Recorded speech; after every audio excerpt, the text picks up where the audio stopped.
Thank you all for coming out on a Saturday morning.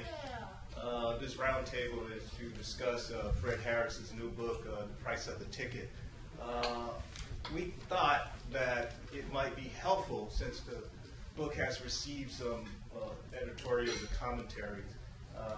Many of the editorials and commentaries, it seems as though the people who wrote some of the commentaries didn't actually read the book. So we thought that it might be helpful if we had a panel who actually read the book and gave some comments or discussion. So how this will go this morning, I will introduce the moderator, Andrea Simpson, and she will introduce Fred Harris and the panel.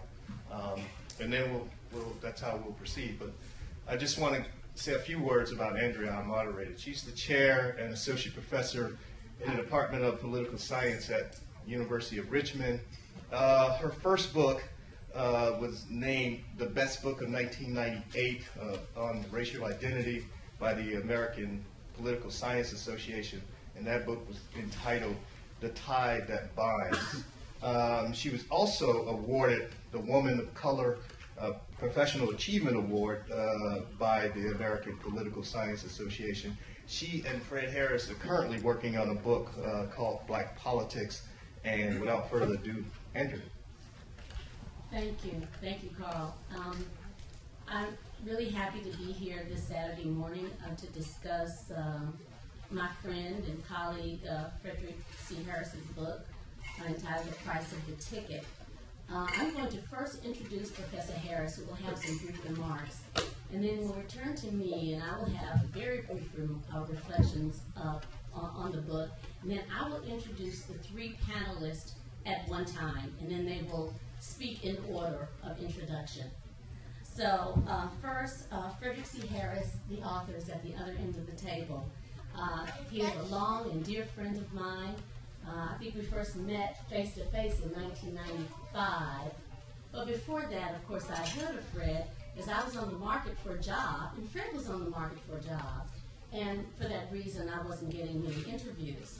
But be that as it may, that's okay. My faculty at Emory consoled me by saying, Andrea, he does have an article, and he's a really fine scholar, and you're just, I was like, I know, I'm just cute. That's okay.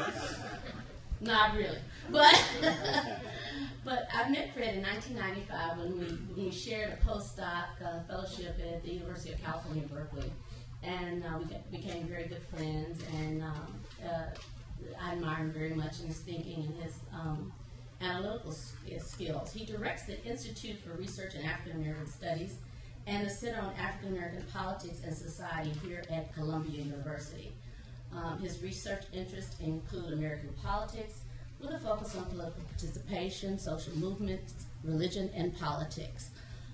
His first book won numerous awards, Something Within, Religion in African American Political Activism, and it won the VOK Award by the Society of Scientific Study of Religion, and the Best Book Award by the National Conference of Black Political Scientists. And his most recent book, The Price of the Ticket, Barack Obama and the Rise and Fall of Black Politics, is on the implications of the Obama candidacy for the future of black politics. So, Professor Harris. Thanks so much, Andrea. I really appreciate those comments. Yeah, I guess it's on. My comments are going to be very brief because we have four commentators here who will slice, provide some perspectives, and perhaps in their comments provide some context to the main arguments of the book. But I want to say something about how I really became interested in this. And for someone who's been writing on the topic of black politics for 2 decades, and the journalistic reporting that came out at the time, I was really disappointed by the lack of depth regarding what explains the evolution and the rise of Barack Obama. And there was one particular piece published in the New York Times Magazine in August 2008 titled, "Is Barack Obama the End of Black Politics?" I don't know if any of you remember that piece, but it gave to me an overly simplistic analysis regarding the rise of Barack Obama, looking at these generational differences, pitting the civil rights generation against the post-racial rise of black politicians. And it neglected, I thought, this generation of research by scholars of black politics who had talked about concepts like deracialization as a campaign strategy that goes back to the 1980s, indeed. One of the former professors here at Columbia in the political science department was one of the theorists of deracialization, Charles V. Hamilton. And so, again, I thought it was just overly simplistic, but also I think it neglected the internal ideological fissures in the black community. I'm not talking about the conservative versus liberal dichotomy when we usually talk about ideology in American politics.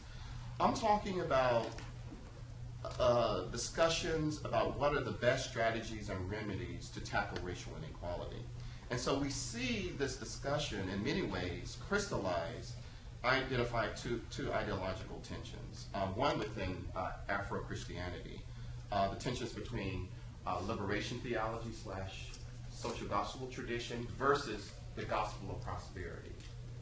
And what I argue is that the older tradition was about transforming individuals as well as transforming communities for change. The prosperity gospel is about transforming the individual with, I guess, hopes in the long run that it would transform the community.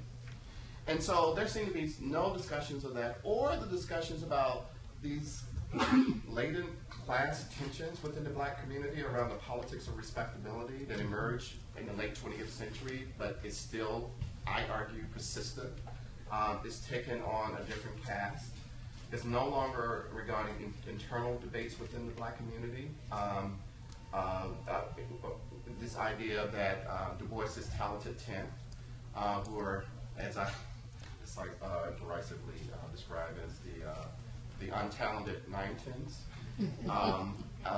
in the idea of sort of lifting, making the race better, presenting a positive face to America, and it's the obligation of the talented 10th to do this. But the talented 10th is also a part of America's talented 10th. And so what role are those elites playing in this whole discourse when there's remaining the persistence of racial inequality, where they are critiqued for their behavior, but there are less and fewer discussions about the social barriers that remain for the people who are at the bottom of the untalented 9-10s. And so I thought that there was an absence of this kind of ideological discussions. Also, there are other minor points we can talk about later, because there's also this tension between, in the book, particularly in the conclusion, between history and memory, particularly around national memory about black political struggle, and how that jives against community memory. And I end the book with that discussion around what does this idea of national memory means for the rise of Barack Obama as president. With that. Okay, thank you. And again, I want to thank Carl Hart and Fred for inviting me to just even moderate this distinguished panel, each of whom I will shortly introduce. So I'm going to ask you now to lower your expectations. So as I begin to speak about the price of the ticket. So I decided to just give you two things that happened to me as I completed the book a few weeks ago. The book has a provocative title and an equally provocative cover, I think. But it does not prepare the reader for the honest, thoughtful, historically grounded journey through the historical events in black political life on the national front to our current state of black politics.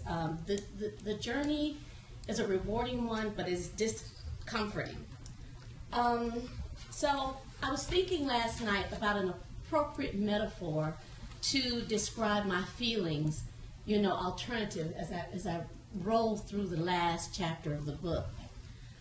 So one, Fred's argument that Obama is not the living fulfillment of the black collective dream of democratic equality was something that I knew, but I did not wish to confront.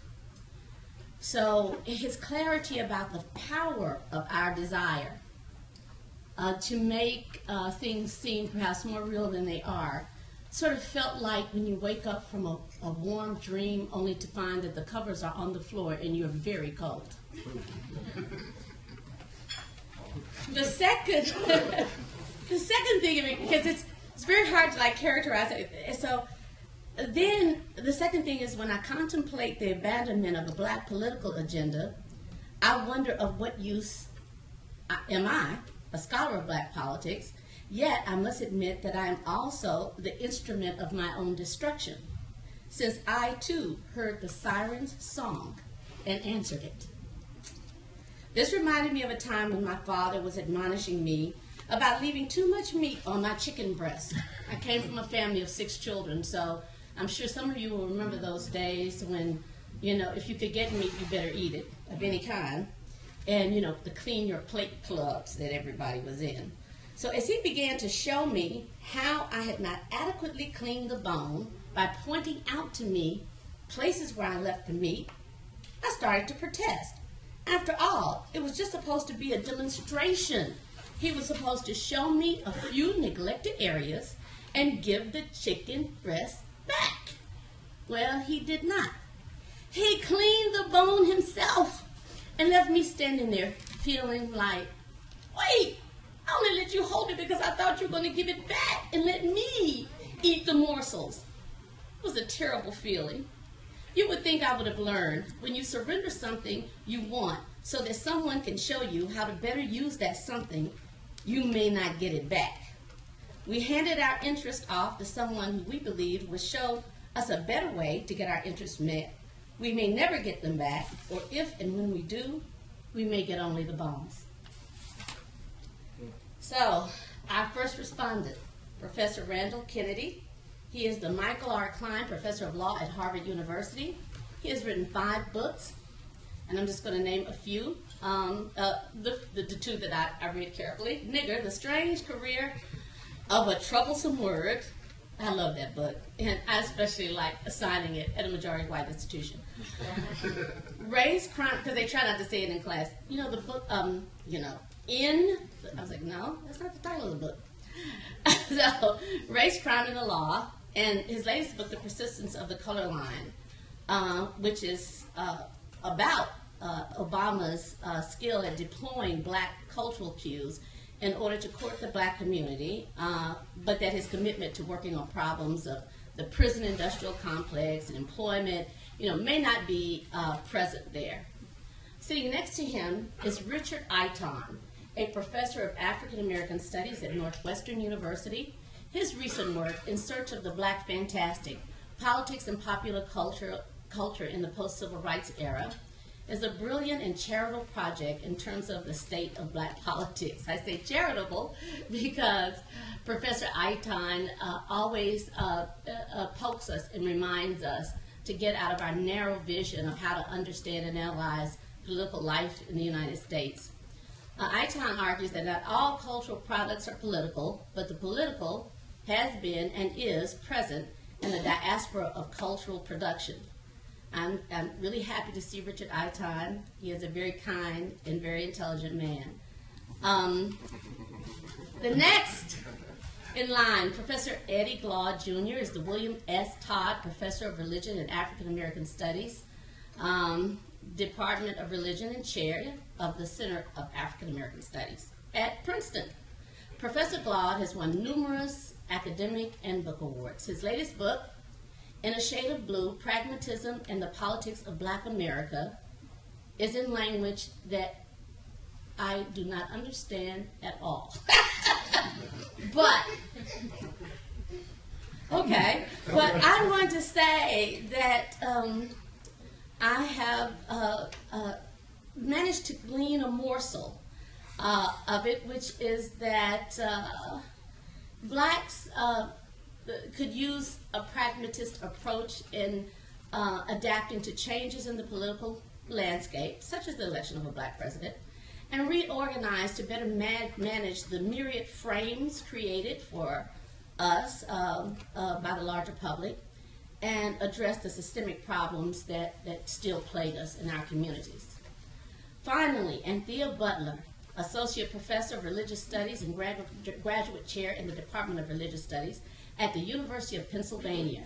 Her recent book, Women in the Church of God in Christ, Making a Sanctified World, demonstrated how women in the Church of God in Christ, or COGIC as we know it, those of us who were born and raised in Memphis, Tennessee, created avenues of empowerment and leadership within a church ideology where men are the heads and women are the necks.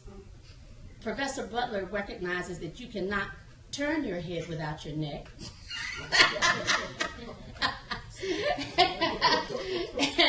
and reveals for us an amazing community of women saints who have begun a tradition of civic engagement about which most of us were ignorant. She is working on Gospel According to Sarah, how Sarah Palin's angels are galvanizing the religious right and realigning the values of a nation. And this is our panel. Please let us welcome everyone. Please forgive me if I oversimplify your work or misunderstood your work. You can school me later. Well, thank you very much for the gracious introduction. And I'd like to thank all who've been instrumental in bringing us all together here this morning. I want to congratulate Professor Harris on his book. I certainly learned a good deal from it. In the few minutes that I have to comment, I'd like to focus on what I think to be his main points. I'm going to turn to a page 173 in his book, and I'm going to read 3 statements, and then I'm going to make 3 comments about those statements. So these 3 statements are direct quotations from Professor Harris's book. First, what has been accomplished during the presidency of Barack Obama is history being made in our lifetime, but on the condition that issues specific to racial inequality will not be prioritized in his administration. Second statement. Symbolically, the election of Obama as the first black president represents the apex of black politics. Substantively, however, Obama's ascendancy illustrates the continuing decline of black politics' inability to set a political agenda in national politics. As a consequence, the rise of black politics during the Obama presidency has more to do with the symbolism of being the first black president and less to do with addressing substantive issues that face black America. Third comment. Again, this is Professor Harris. Because many black voters feel that Obama should be protected from his political enemies on the right, they are reluctant to press him into action on race-specific issues or any issue facing their communities. Thus, blacks are confined to the sidelines while the political game in Washington is played. 3 reactions to what I see to be the heart of Professor Harris's book. First, decline. This is a word that appears in the subtitle of the book. The book that we're here to discuss is The Price of the Ticket, Barack Obama and the Rise and Decline of Black Politics. The term decline appeared in the second of the sentences that I read. Here's my difficulty with the idea of decline as Professor Harris uses it. The question is, anytime anybody uses the term decline, and it's a familiar trope, but when people use the term decline, it seems to me that one should always ask, compared to what? If there is a decline, that means that there was at some point, something was presumably better. My question for Professor Harris is, when was it that black people did better as participants in federal policymaking than now? In the 19th century, in the 20th century, in terms of black political participation in federal policymaking, can we point to 1950? Can we point to 1960? Can we point to 1970? Can we point to 1990? Can we point to 2000? If you're going to say that there has been a decline in black politics, it seems to me that one has to give a point which notes when things were better. My own sense is that we have here a case of an imagined past that is being used to criticize our present. It's not to say that the present is beyond criticism. It is to say, however, that just again, historically speaking, I would like to know a little bit more clearly the baseline against which the term decline is being, the baseline that justifies a declinist portrayal of black politics.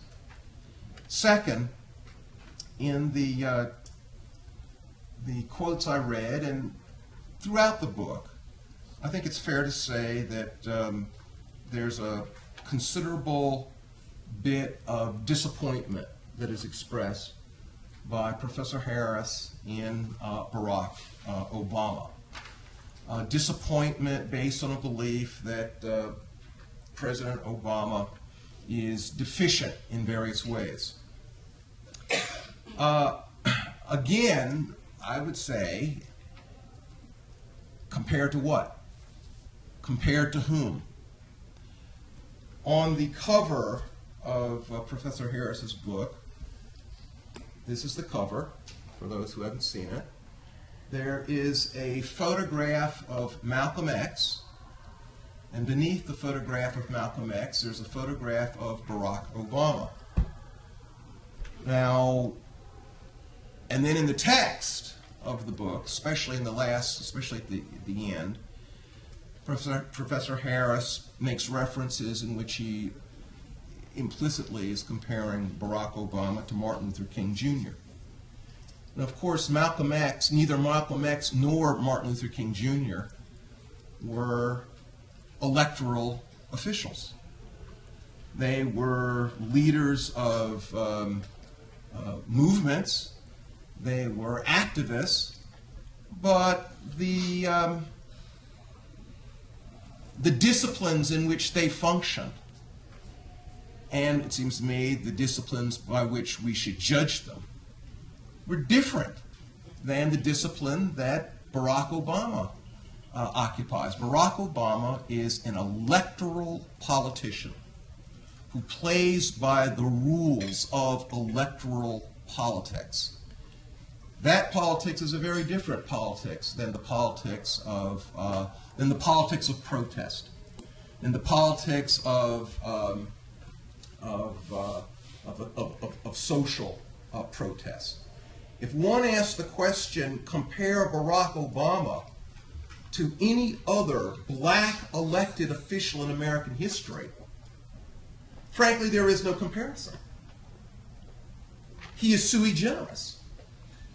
There is no black politician who has come close to accomplishing what Barack Obama accomplished. The fact of the matter is, Barack Obama climbed the Mount Everest of American politics.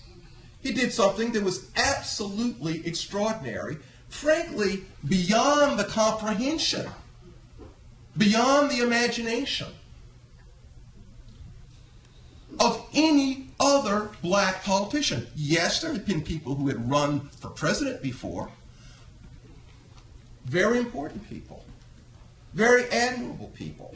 One of the best things about Professor Harris's book is his reclaiming and reconsideration of the great Shirley Chisholm. Absolutely. Shirley Chisholm doesn't get near the attention and applause she ought to get. It was wonderful for Shirley Chisholm to run.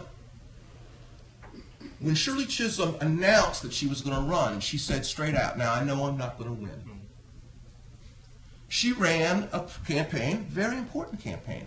She ran a campaign to show that a black person, a black woman, could run. And that was an important thing. She did not run to win. She ran to show up, and that was important.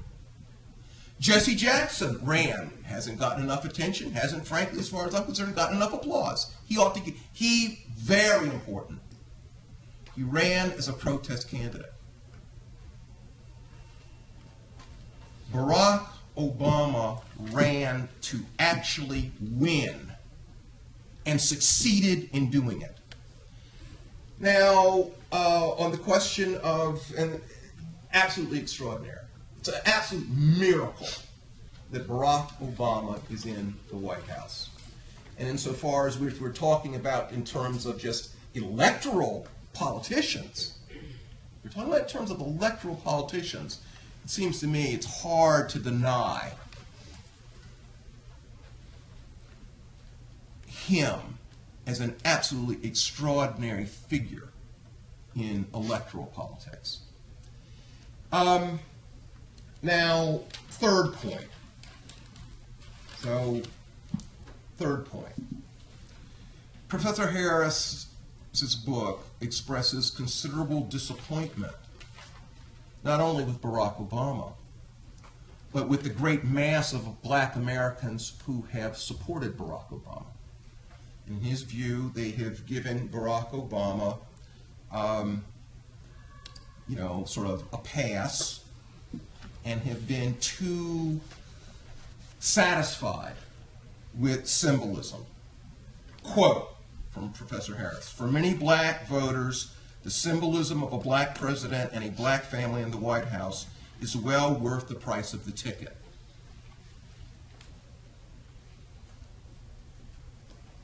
I'm one of those black voters.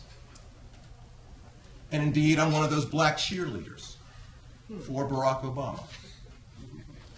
Well, the word cheerleader is used, and I'm a cheerleader. And I would actually defend the great mass of black Americans who made the calculation that the great mass of black Americans have made. I think they have made the correct calculation. And in my view, the past 4 years, far from being a time when black America should be chastised in terms of the actions of black Americans, I think that this has been actually an admirable moment for black America. Black America has not received the applause that black America is due in terms of the ascendancy of Barack Obama. Symbolism. Professor Harris makes a distinction between substance on the one hand, symbolism on the other. In my view, there is considerable overlap between the two, and I would want to say a little bit about the substance of symbolism. Symbolism is very important. Very important. It's not just, something on the side. Symbolism is actually central to the way in which people live. If we think about some of the great heroes in black American history, if we think about the heroes of the 20th century, I'll choose one that's familiar to all, Rosa Parks. Rosa Parks. Now, one could say that when Rosa Parks decided not to give up her seat, that was a fight over symbolism. I mean, if you're on a bus, you could take the position, well, you're on the bus, you're going to get to the same position that, if you're at the back of the bus or at the front of the bus, you're going to get there. What's the big deal?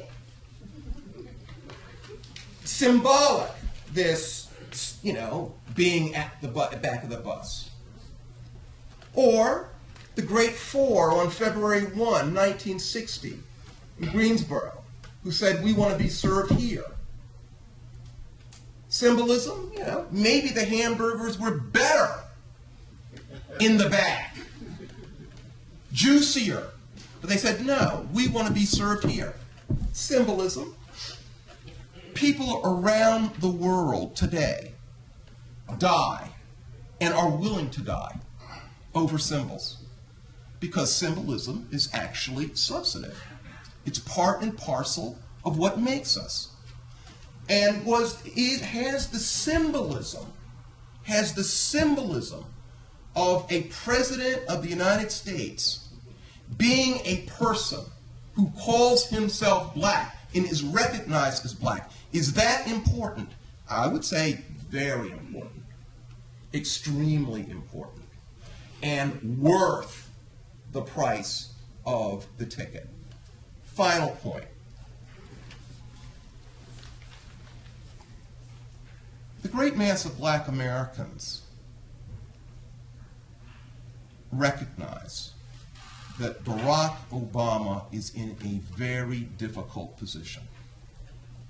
They recognize that he faces, among other things, a party, an obdurate party, that wants to bring him down through any kind of way. Any kind of way. They recognize that we still live in a country where racism at various levels is rife. And the great mass of black Americans have made the calculation that in these circumstances, they recognize the limits that have been placed on the President of the United States. They know that they will not get much of what they want. They know that.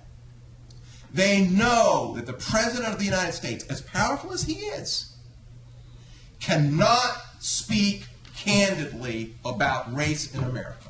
They know that.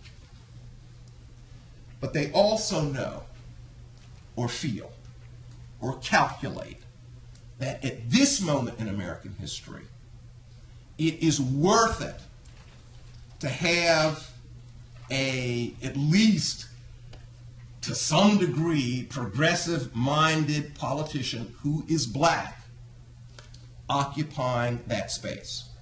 They've made the calculation that, as limited as that is, it's worth it at this moment. And it seems to me that the great mass of black Americans have made the right choice, have made the right calculation with respect to that issue. Thank you very much. Thank you.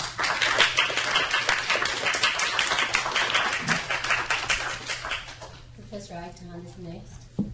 Merci beaucoup. It's tempting to respond to the last speaker, but I'm going to let Fred. I don't want to get in the middle of what I sense will be. No, I'll just end that sentence right there. First, I want to say thanks to Fred and to Carl for the invitation. Thanks to Sean Mendoza for making my physical appearance here possible. My mental is another question, as you'll see. I want to thank Fred for writing a book as a fellow former political scientist, I think I got kicked out of the guild, that actually engages history and actually engages a scholarship that other students and scholars of black politics have produced over the last 30, 40 years, which a lot of the writing on Obama, just as Fred mentioned in his introduction, people just skip over the work people have actually done on these questions. I think that's very important. I also want to say that I couldn't have written this book. One, because I don't have the skills, but two, I'm not a citizen, and one day I would like to become a citizen. And, Look into the camera. Lovely Obama. And more seriously, I see the book as in the context of a lot of the, we half-jokingly talk about a black operation coming out of the White House, the black ops, that will liquefy and neutralize anybody who steps out of line with regards to the Obama administration. And I'm not ready to get liquefied.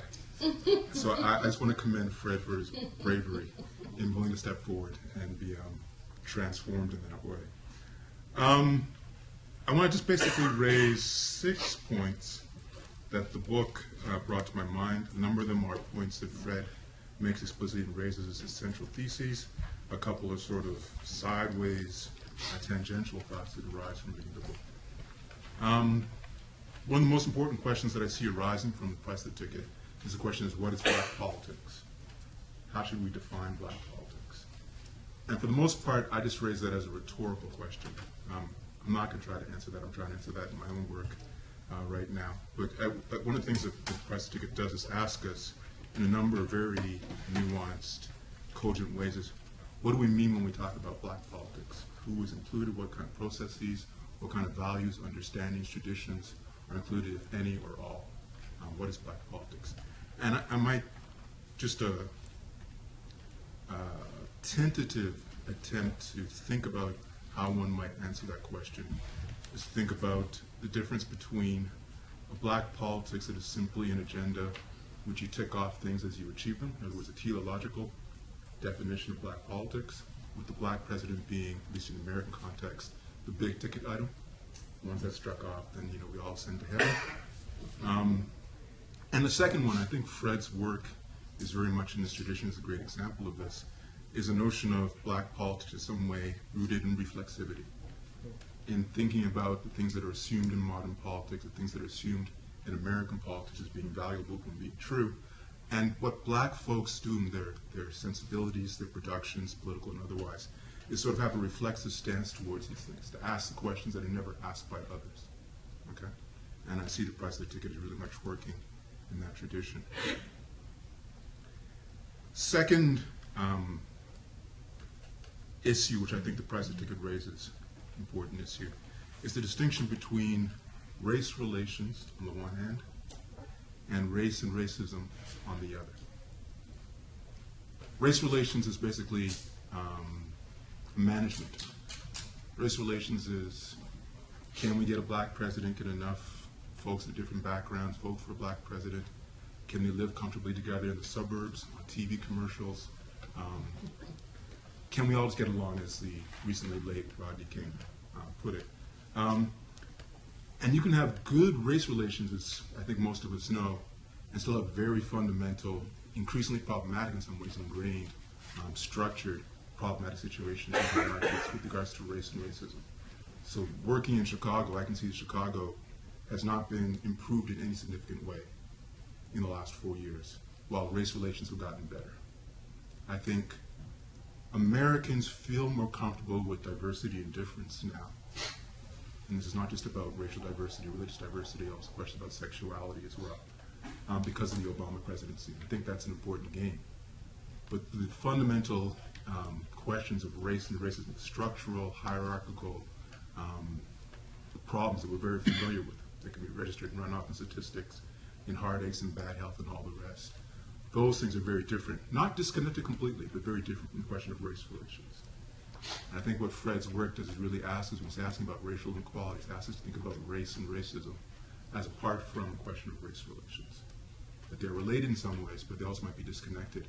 You might improve race relations while having worse problems of race and racism within the United States. Third issue, which Fred's book raises, and it's mostly through the door of talking about the social gospel movement versus the more recent prosperity persuasion or prosperity gospel. And this is the question of neoliberalism, which figures not just in black politics in the United States, not just in the United States, not just across the West and OECD countries, but across the world. That we've really seen a major restructuring of political and social discourse across the globe around this question about what are the responsibilities we have to each other on one hand, you have the notion that you are on your own, you make it on your own, and as individuals that we negotiate our fates. So you see this showing up, as Fred shows very clearly, in this transition from a social gospel approach to this prosperity gospel approach, and just very different. It's very consistent with the neoliberalism, which he cites on page 105, if I remember correctly. And you see it in a number of other spaces. Think about Obama's favorite comedian, as you mentioned, Chris Rock. And Chris Rock's ends versus black folks distinction is very much a neoliberal distinction that he's making. And as Lester Spence has talked about, this willingness to talk about killing ends is almost, when you think about leaving people to die and marginalize them, leaving their bodies in vulnerable spaces, is very much consistent. Because when Obama says Chris Rock is his favorite comedian, you got to wonder exactly what does that mean. That Obama, the only rapper now left on his iPod, because Ludacris has been banned for reasons I can't remember, is Jay-Z. And Jay-Z is basically Alger Hiss, not Alger Hiss. Erasure Al. This is what happens when you have Canadians getting They're going to mix up your icons like crazy. Jay-Z is just, rap capitalism. Open up the Barclay Bank Brooklyn Auditorium last night with a show. And there are very few ways in which Jay-Z's narrative disrupts the mainstream neoliberal narrative, for better or for worse. I don't want to take money out of anybody's pocket. But that Jay-Z is the only one remaining on his iPod tells us something about Obama's politics, I would think. Charter schools, Arnie Duncan. Again, living in Chicago, have a colleague who works very admirably in the area of trying to set up a charter school, but it's also what are the implications for the vast number of black kids who don't end up in charter schools.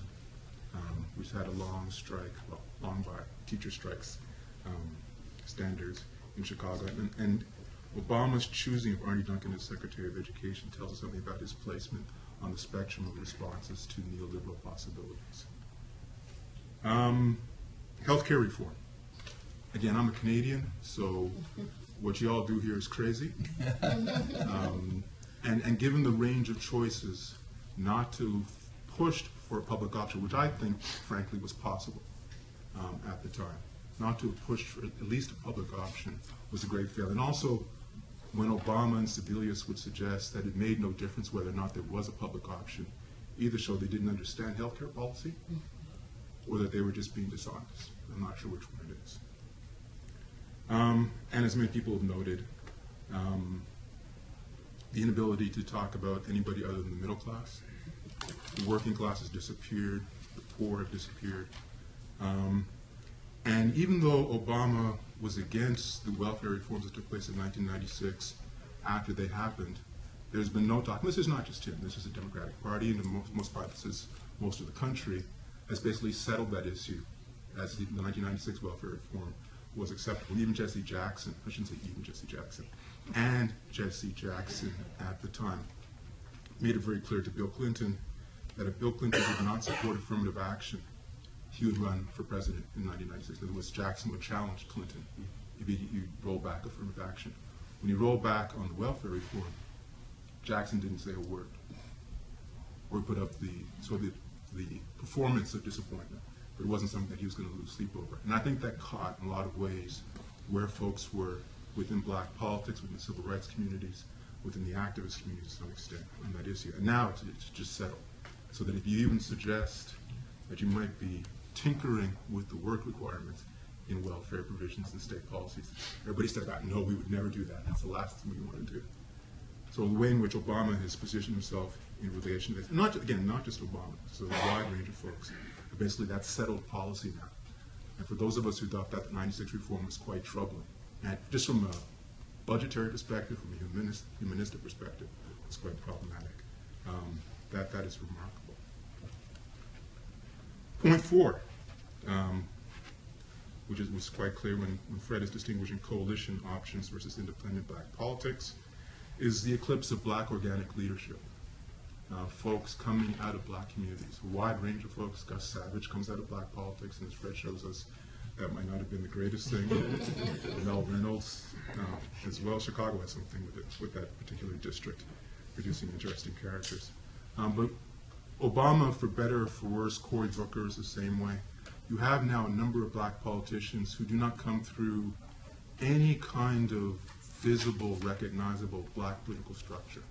They're sort of free riders operating within the system. Again, for better or for worse, that might be a good thing, maybe something that is necessary.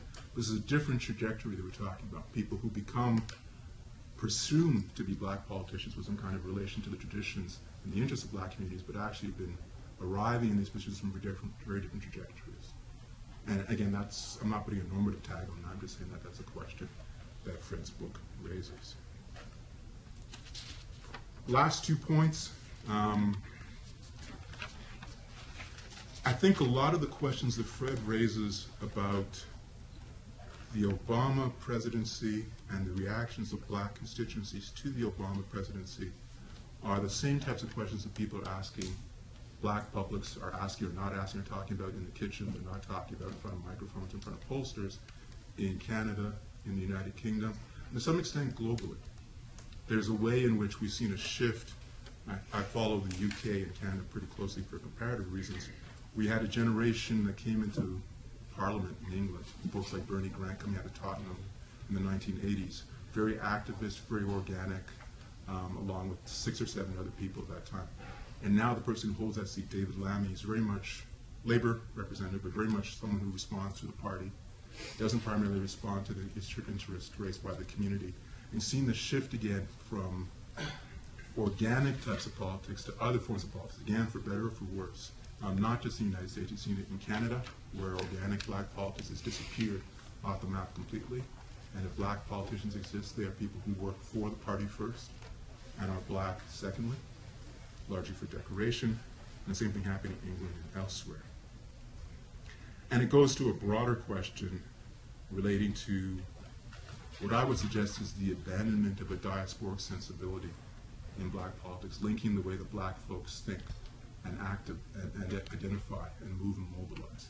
That we no longer think about a black politics that we naturally did, certainly from the 20s through the 50s, in the newspapers and the actions of our politicians, unelected activists, about a black politics that crossed all boundaries. Now it's very much nation by nation in this context. And I think we see a shift in black agendas defined quite broadly throughout the world that corresponds to what Fred is describing in The Price of the Ticket. Finally, question, does a black politics include or entail a black foreign policy? Despite my wishes, again, to get the green card and all the rest and the benefits of voting for the wide range of possibilities your system offers, the one area where I can say in my little Mighty Mouse way that I'm really disappointed in the current administration is in the area of foreign policy. I'll put Shirley Sherrod to the side because I'm sure that's going to come up somewhere else. But thinking about the type of ethical stances that you saw in black foreign policy advisors, makers, activists, again going back from the 20s, the 30s, the 40s, the 50s, think about Du Bois eventually, Robeson, other folks, King at points in his career. Think about Charles Diggs coming out of Detroit, Trans-Africa, Randall Robinson. This drones policy is frightening in a number of ways. And one of the things I'll just briefly allude to Professor Kennedy's comments. I mean, we might just want to think this guy is president, and the type of ethical standards of question you might ask would be different for someone who's president than someone who's quote unquote inside the circle or boundaries of black politics. So that's a legitimate question there. But the drones policy, if you think about the tradition, Jesse Jackson and his activism in the 1980s going abroad, sometimes in cooperation with the American government, sometimes explicitly against the wishes of the American government. There's been a certain tradition in black activism, in foreign policy, that Obama, I would suggest, runs completely in the opposite direction. Completely in the opposite direction. And for that reason, I really wish, even if in the name of humility, when he was offered the Nobel Peace Prize, he had said, no, I haven't done anything. And 2, I plan to kill a lot of people, so you shouldn't be giving this to me at this time. So one of the questions that this raises, especially with the evaluation to a black president, is this question of is there a black foreign policy, and does it have a particular normative side to it, a twist, a flavor to it? And how does Obama rank? Does he fall in that tradition or not? And I would suggest really not. C'est tout.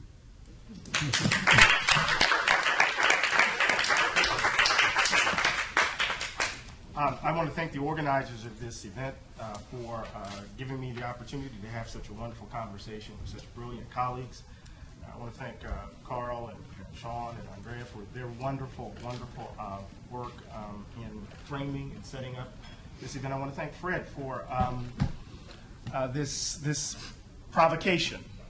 And it's a deliberate provocation, obviously. And so I have some thoughts here. So I think Fred has entered this debate with elegance and clarity, and has offered a useful historical context for understanding the complexity of President Obama's impact on the form and content of African American politics. What I want to do in my brief time is to press a bit the categories that frame Professor Harris's account. That is to say, I want to think a bit more carefully about the distinction between independent politics and coalition politics that informs this discussion of Obama's presidency.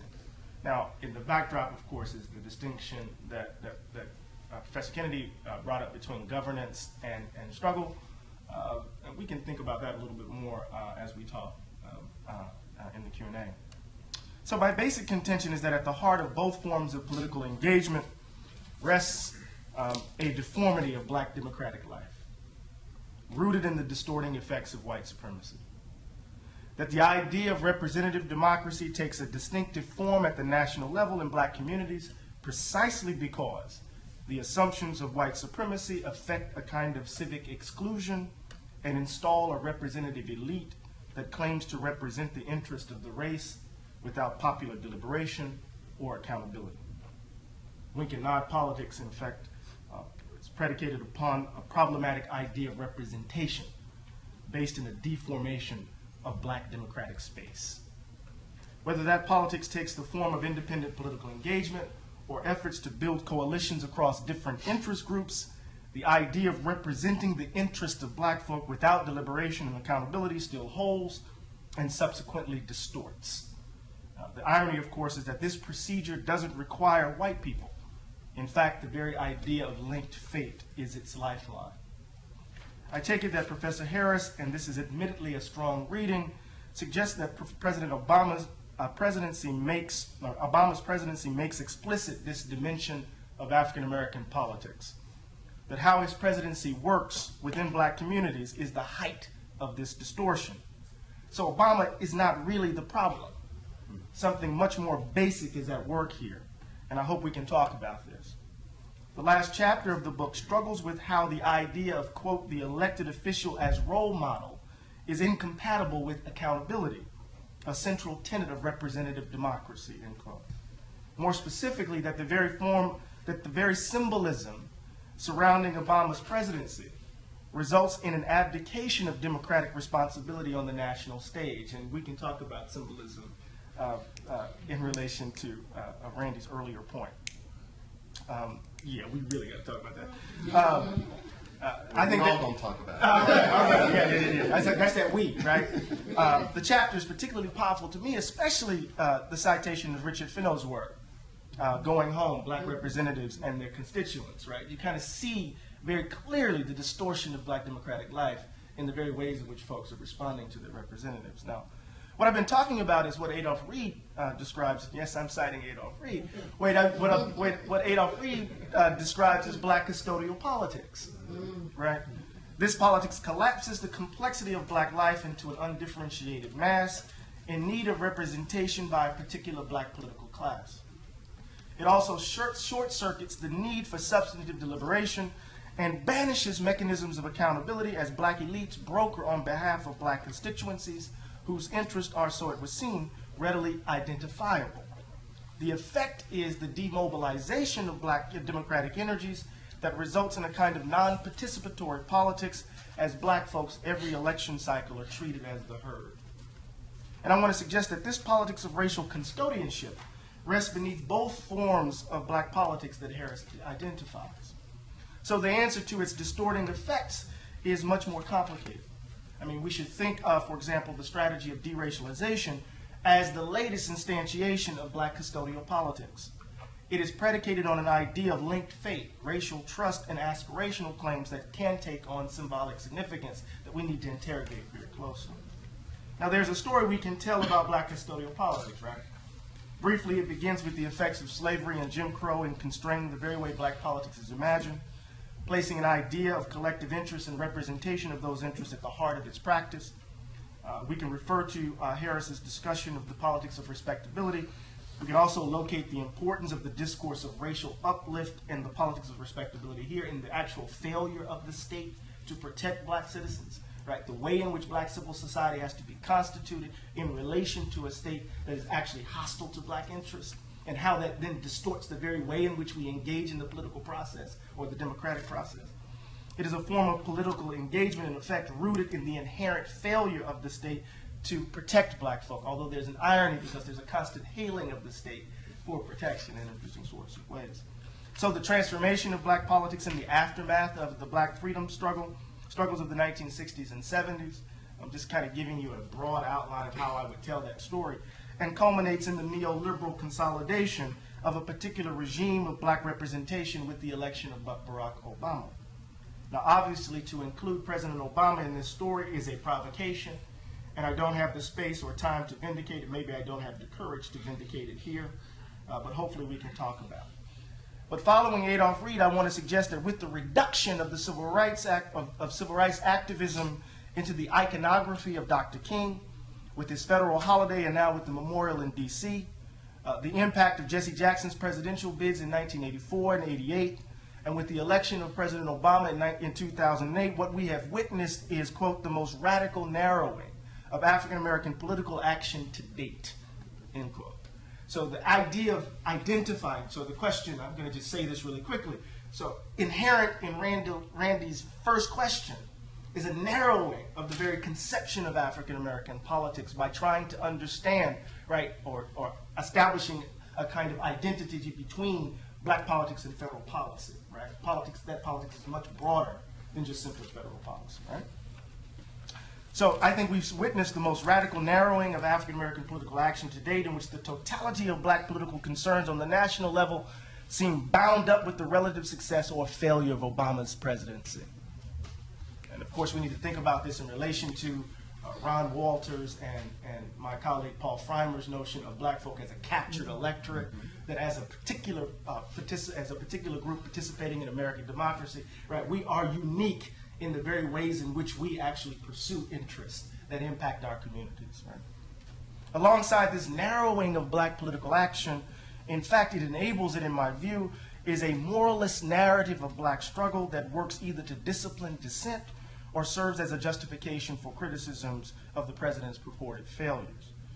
Beneath the arguments, and in some cases the vitriol, to paraphrase Bob Moses, lies all of this rot.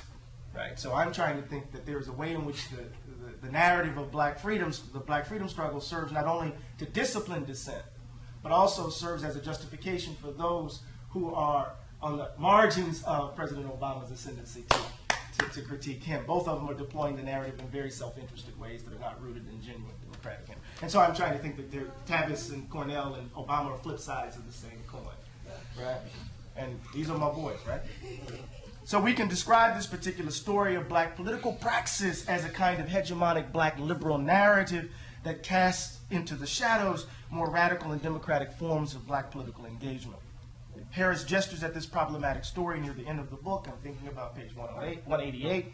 And here I'm thinking of the work of Nikhil Singh and others that challenge this particular story of black political practice and aims. Obviously, we need to tell a different story. So perhaps more attention should be given to the organizing tradition that makes an appearance in the chapter on Harold Washington. As Harold writes, that quote, that tradition, Harris writes, that tradition, quote, entails a bottom-up, yeah, you know what I'm talking about, form of activism, I'm from Mississippi, form of activism where the day-to-day grunt work of organizing for change is par for the course. This tradition also entails teaching others about activism, the idea of each one teach one, end quote. Now here I'm reminded of the wonderfully rich phrase of the political theorist Sheldon Wolin, of a politics of tending, a politics of tending. As Wolin writes, the idea of tending is one that centers politics around practices. That is, around the habits of competence or skill that are routinely required if things are to be taken care of. He goes on to say that tending is tempered by the feeling of concern for objects whose nature requires that they be treated as historical and biographical beings. The beings are such as to need regular attention from someone who is concerned about well-being and is sensitive to historical needs, end quote. Imagination as an act of sympathy here is central to the politics of tending in that it opens us up to the wounds and joys of others, enables habit formation that affirms the dignity of our fellows, and encourages a willingness to embrace those receptive practices of listening and of being still as critical features of a mode of democratic struggle and politics. In my own work, I'm looking more closely at the efforts of Ella Baker and the Student Nonviolent Coordinating Committee as examples of what I'm calling the Black democratic perfectionist tradition, a particular idea of self-cultivation that white supremacy seeks to deny to black individuals. Right? I'm trying to think through this paradox of the appeal on the one hand to a notion of black individual responsibility, right? And at the same time, a denial of black community interests, right? So I'm trying to think about how this appeal to individuality is actually working at this current moment to discipline black politics. But at the same time, there's a tradition of black individuality, of black perfectionism, right, that offers a much more robust ground for black political action. In fact, The Price of the Ticket, although it comes out of Dostoevsky's work, that wonderful novel, Baldwin takes it up. And Baldwin, for me, is an exemplar of this black democratic perfectionist tradition, right? That is the signification on Emerson and others. But we can talk about that. Hopefully, we'll talk about that, right? This black democratic perfectionist tradition is a tradition of organizing that is based in a robust conception of democratic individuality. To paraphrase Ms. Baker, we are the leaders we've been looking for, right?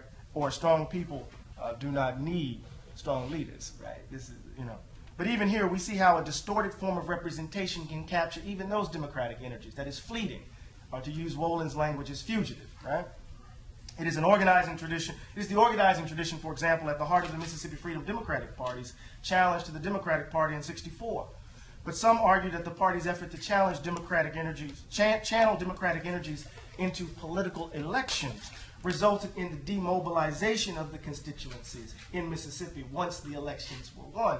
So you have in the Mississippi Freedom Democratic Party engaged in this radical mobilization of everyday ordinary people. But once Giat and others begin to use, or the object of those democratic energies is political office, suddenly once those folks are elected, those energies they just dissipate. Right? Some can even suggest the same about 2008. What happens when the object of grassroots organizing is political office? Perhaps what I'm suggesting is a deeper suspicion of representative democracy more generally, but I'm not quite convinced that this is the point I'm making. I haven't assented to Wolin's view completely. I'm too much of a Deweyan for that. But I'm suggesting that a shift in the center of gravity of black politics is needed. And I think Professor Harris is pushing us in this direction. What is not needed is a nostalgic longing for a politics long left behind. Nor should we retreat into isolated silos waiting for momentary and fleeting democratic breakthroughs. I'm not commending Wolin's fugitive democracy, but perhaps something more akin to a networked democratic localism, that's an awkward phrase, is needed. I think it captures, the phrase is awkward, but I think it captures the approach to democratic politics based in encounters in local and multiple publics. Such encounters expand possibility through critical participation in addressing particular issues and in the cultivation of democratic dispositions and habits among those who struggle together. But this view should not be read as conceding the national political terrain to others. The invocation of localism is not necessarily to deny the relevance of the national scene.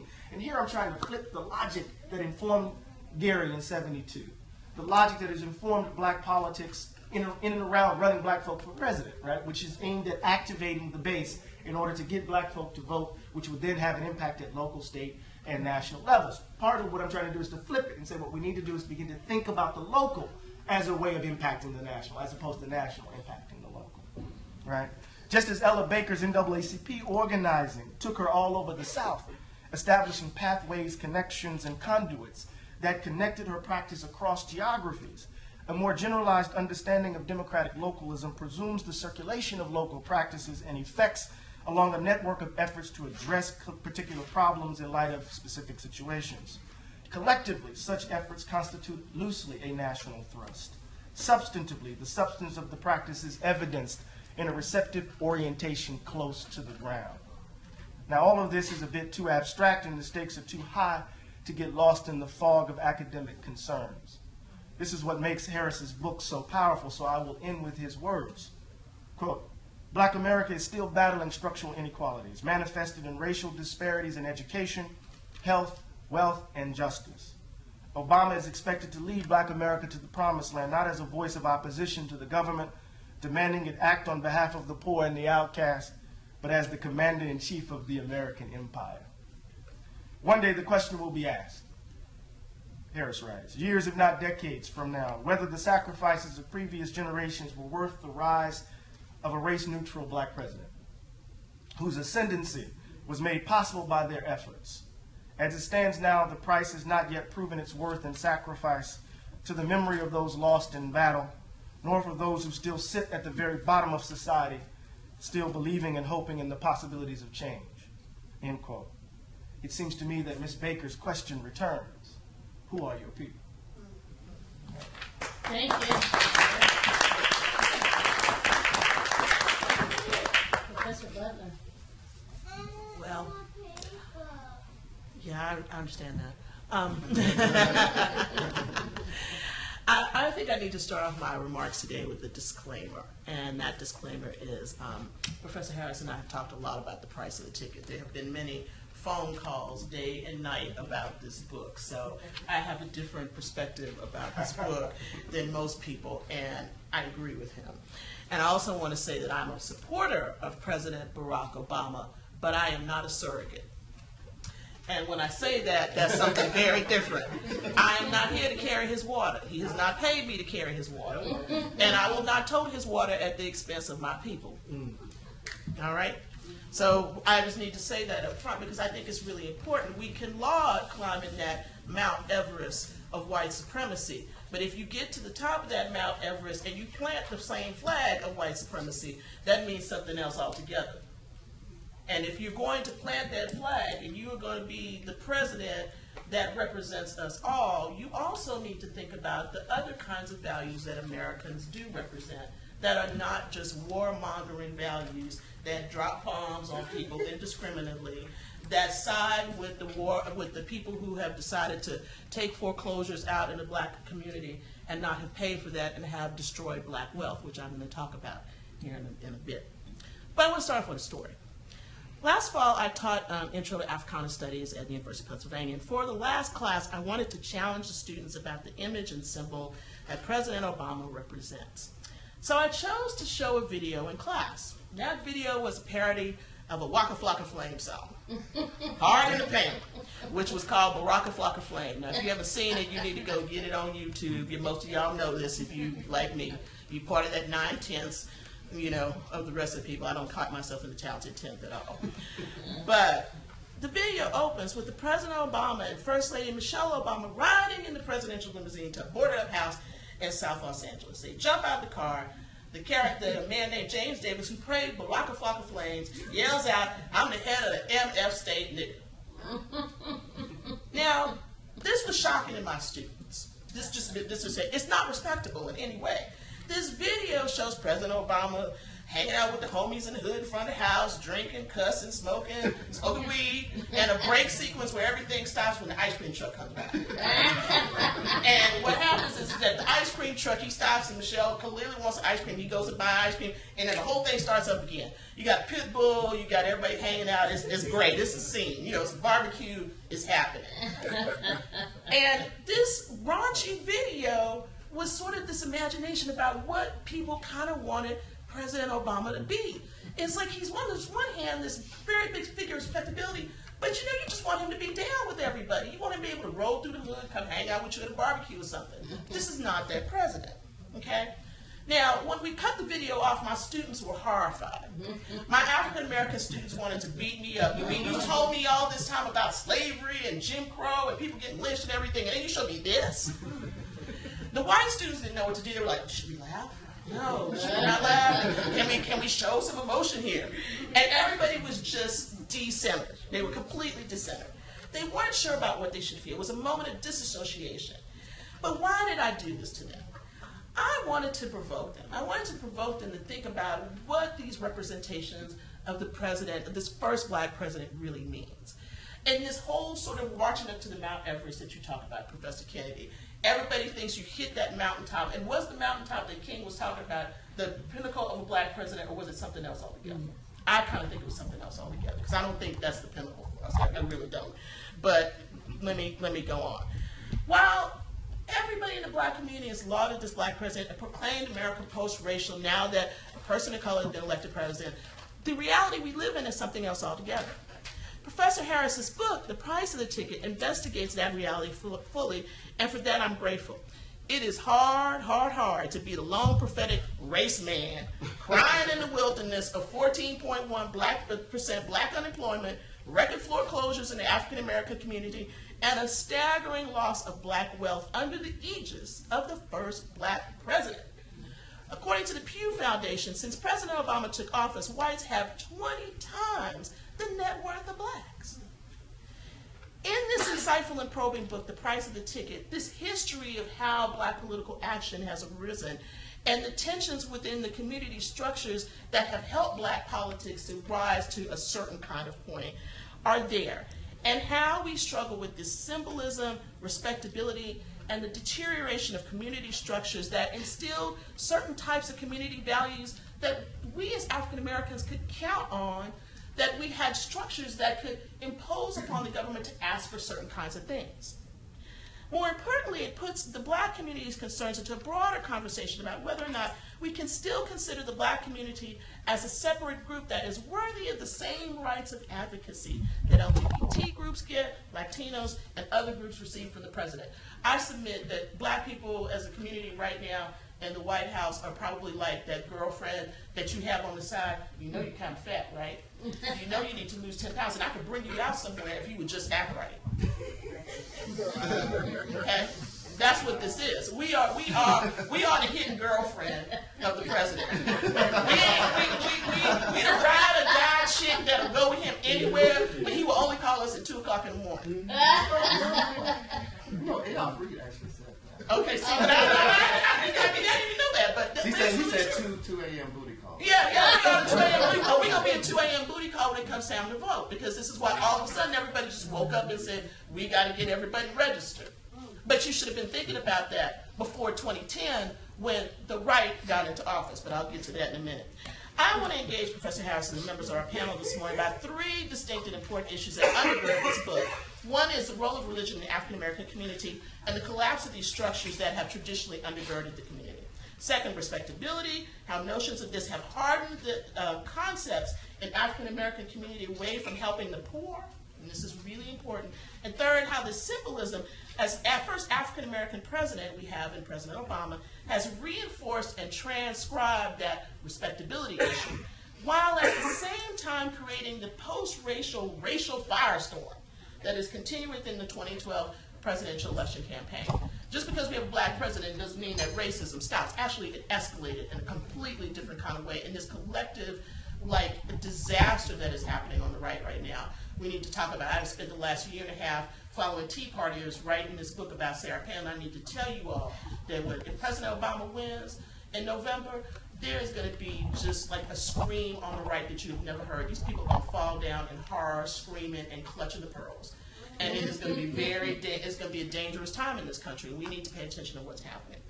Now, let me talk about this part about religion, because I think this is a part that a lot of people could really neglect about this book, but I think it is a crucial piece about what has happened. And the tension is, and you don't say this explicitly, but I think this is, for me as a religious scholar, the tension is between the prophetic role of this black church versus the charismatic role of the black church, okay? For years, these were held in tension. They're held together like this. For every Reverend Ike, there's a Reverend M.O.K. or Albert Cleage or Arthur Brazier who works within the African American community for change. And these other kind of organizations that rise up out of the church work with the Urban League, the NAACP, local, state, and national black organizations to advocate for the African American community.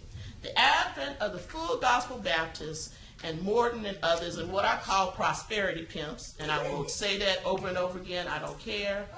They are pimps. They have pimped the African American community, and they have raped it and robbed it blind. And they were the people who also got everybody to sign up for these doggone stupid loans that caused all the foreclosures. So we got to put the blame where it lies, okay? In this dichotomy that we have, something interesting happened. You got a tension, and the tension was between, are we going to go for individual financial gains? Are we going to do the corporate thing? Corporations of people, like Mitt Romney said. Eddie Long or Creflo Dollar would say the same thing. They would say, you are a corporation that Jesus made. And that corporation needs to have certain kinds of things. Your uplift in the community was not predicated by the rise of this community. Your uplift is predicated on, do you tithe enough? And God will bless you. And if you're not tithing enough and giving the offerings to me, then God's not going to bless you. So that uplift issue became an issue that was not about a community as a whole. It was about black individualism. And so if you could put the trappings of what that uplift was, the clothes, the house that you couldn't pay for, the car that you had, whatever bills you had, as long as it looked good, it was fine. So these messages illuminate that tension. It's the tension between the individual and the race, or as I like to put it, God and me versus God and us. By the time Barack Obama announced his run for president of the United States, this tension is palpable. Some clergy wanted to go the traditional route, which meant we're going to support Hillary Clinton. Others stayed on the sidelines, so they supported Barack Obama. These leaders, though, in a sense, operated in a certain kind of way. They didn't have accountability to the community, especially those who were in this prosperity gospel. They didn't have accountability to anybody except themselves. Eddie Long taught us that. So when you have this thing that happens in March '08, when Reverend Wright's Goddamn America comes out and goes on an endless loop, it is a crisis moment. It's not just a crisis moment for the president, it's a crisis moment for the black church. And I use that in the quotes like you do, okay? It's a crisis moment for the black church because it is a tension. Are we going to allow this person who sounds like the old voice of black community, which critiques this through the prophetic biblical tradition of Jeremiah, or we're going to deal with this black president who says, I'm just going to throw this under the bus? Now, it got complicated by a couple things. One was Wright defending himself and doing the cute dog thing at the press club. That got complicated. That meant that he couldn't really say something into this that could have been said. Now, the other problem was that the candidate Barack Obama said something too. He decided to put Wright underneath the bus, but he put Wright underneath the bus in a very interesting way. And I want to read, and this is what I wanted to ask you about why you didn't include this in your book, this race speech that he makes in Philadelphia, because this is an important speech. And, presidents don't write all their speeches, candidates don't write all their speeches, but I think this is a moment where we can really interrogate President Obama for what was going on in the back of his head. Let me just read this little piece. And he's talking about Reverend Wright's remarks. But the remarks that have caused this recent firestorm weren't simply controversial. They weren't simply a religious leader's effort to speak out against perceived injustice. Instead, they expressed a profoundly distorted view of this country, a view that sees white racism as endemic and that elevates what is wrong with America above all that we know is right with America. A view that sees the conflicts in the Middle East as rooted primarily in actions of stalwart allies like Israel, instead of emanating from the perverse and hateful ideologies of radical Islam. Now, what did he do in this statement? Basically, what he said is, I'm going to give this white racist history of our country with slavery and everything else past. And it's not about that. It's just about this is a distorted view of this country. Well, if you have to view the history of the United States over 200 plus years, you cannot look away from this piece of our history. Racism is at the foundation of our history. It is embedded in the documents. So part of what we have to deal with, and what the president wasn't really dealing with there, is like, I got to throw this dude under the bus any way I can. But what he also did was he put the bus over the prophetic tradition of the black church.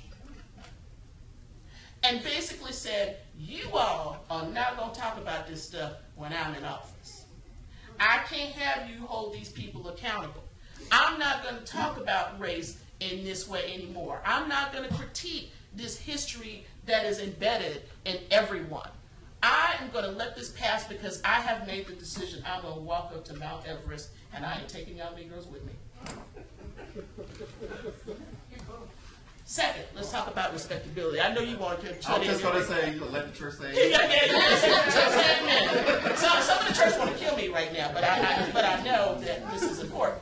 The second piece of this is this sort of representation of Obama as preacher in chief. Now, this made a move. He threw the black preacher under the bus, but he also became the preacher of the black community. Now he's going to teach us how to be respectable. So in that part you talk about in the book, and I'm going to bring this up because I'm from Texas and this hurt my heart because I too have eaten fried chicken in the morning for breakfast, and I'm not going to lie about it. Did you warm it up, or was it cold? It was cold. Okay. My sister said it was really good.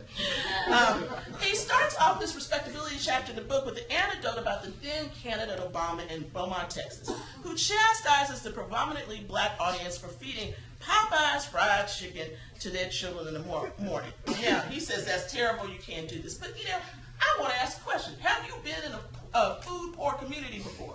When you got Popeye selling an 8-piece dark for $3.99, and I'm just going to break it down, laugh at me, but this is the truth. I mean, think about this. If you live in a food-poor community, and this is the easiest thing you can do is have something for breakfast and for dinner, and you get some biscuits with that, so you can have some biscuits for breakfast instead of making them, and you've got a way to stretch out your food dollar where you don't have fruit and everything else. That's a completely different reason for eating fried chicken in the morning.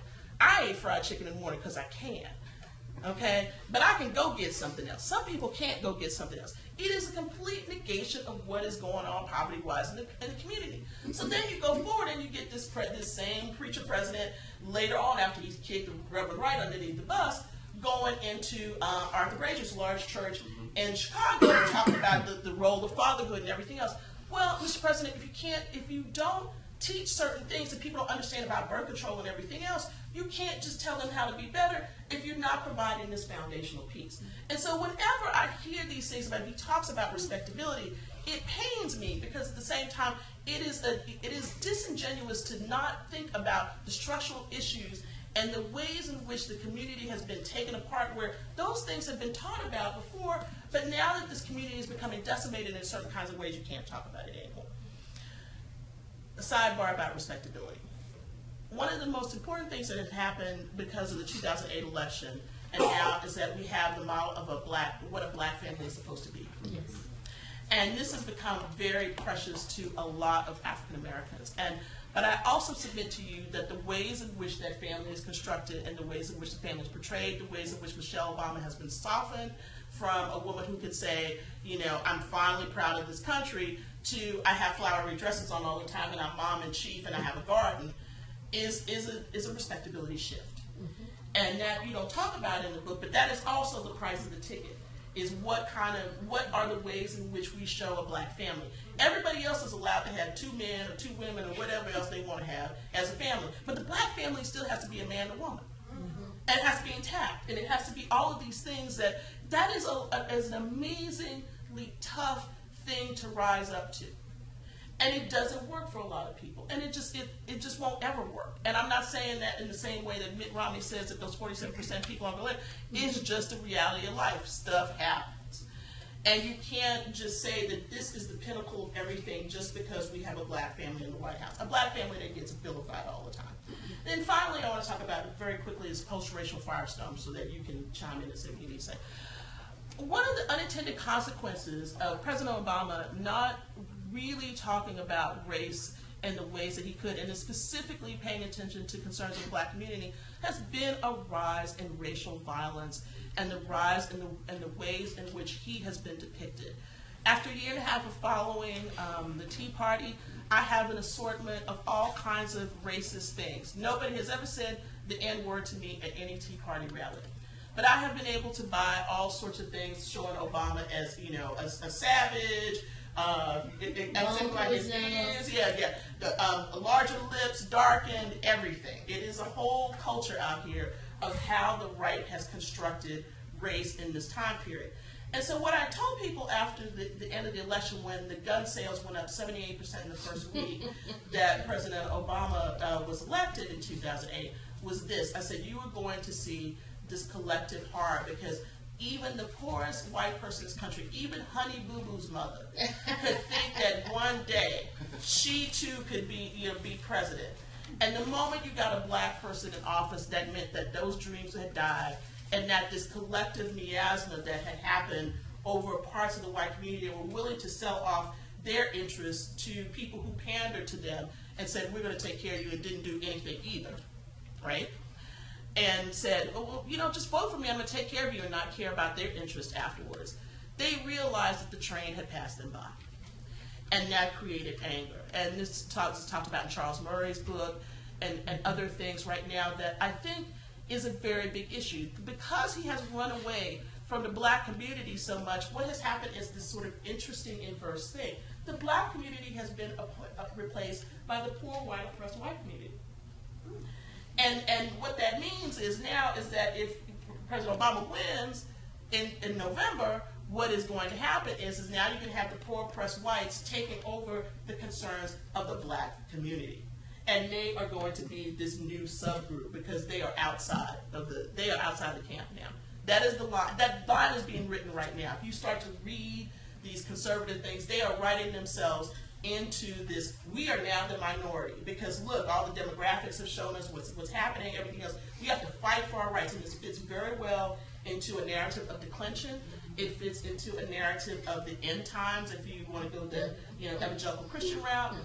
So in a sense, this whole black community, whether it's the middle class, the poor, upper class, has been completely supplanted by whites who said, look, they got what they needed. They got a black president. So that symbolism has turned back on us. And now we are outside the camp. Everybody else can get something except African Americans because we have now arrived. Now, if that's not the unintended consequences of the price of the ticket, I don't know what is. We may pay the price of this ticket in some more bloodshed if he does not say something about the racial tensions that are going on in this nation. I really believe that this is a moment in which this whole thing where everybody's talking about the polls are lying, this is lying, that's lying, everything else. If you pay attention to these tensions that people are having right now, and the economic and social tensions that there are a group of people who truly believe that things have passed them by. And that the only thing that is left to them is to arm themselves and to think about how they will protect their own. So yes, there is a price of the ticket. The decline of black politics may also mean the decline of the African American community. I hope that's not the case. But I tend to be a little more pessimistic, perhaps, than I should be. I don't think that the shoulders of Barack Obama are big enough to hold the concerns of the African American community. We need more people on the local, state level. We need to do the same kinds of things that Tea Party is and their rich Coke-funded backers have been doing, is getting people into place back what we used to do when we got somebody's mama on the school board, somebody in this part, somebody in that part. All of that structure is gone. And merely having a black president does not do anything for the everyday concerns of the black man and woman who go to work every day trying to make $1 out of 15 cents. Thank you.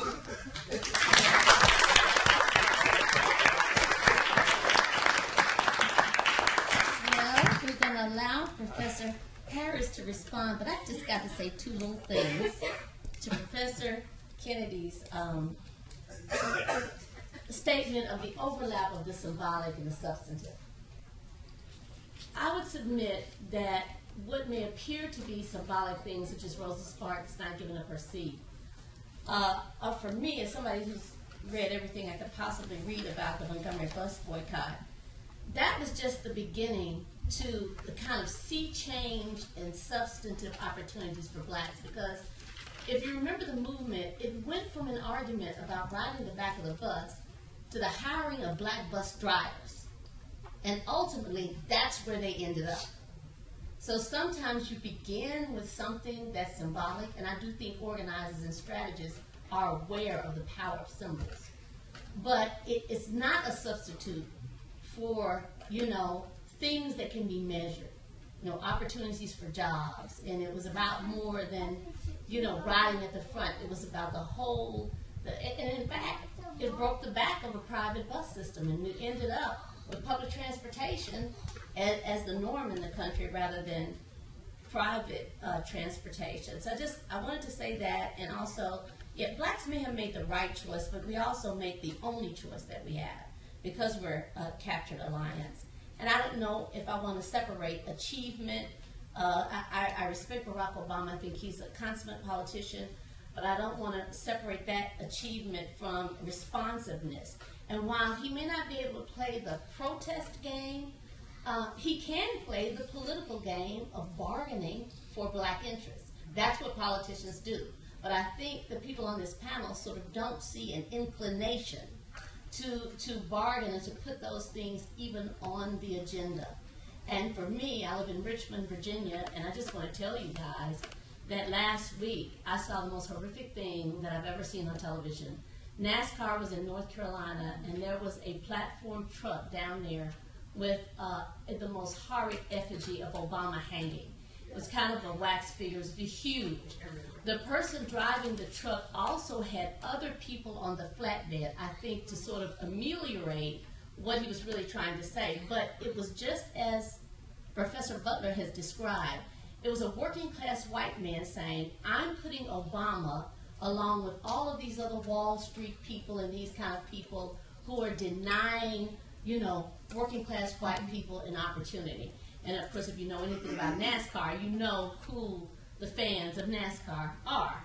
And so, but it was an absolutely horrific image that really speaks to what Professor Butler was talking about. And so I think that is frightening. I also live in a community in Richmond. It's Ginter Park, and it's a community that has lots of public housing mixed in with single-family homes. And one of the reasons that my husband and I wanted to live there is we wanted to be present, to be part of the community, to go to community meetings and do what we could.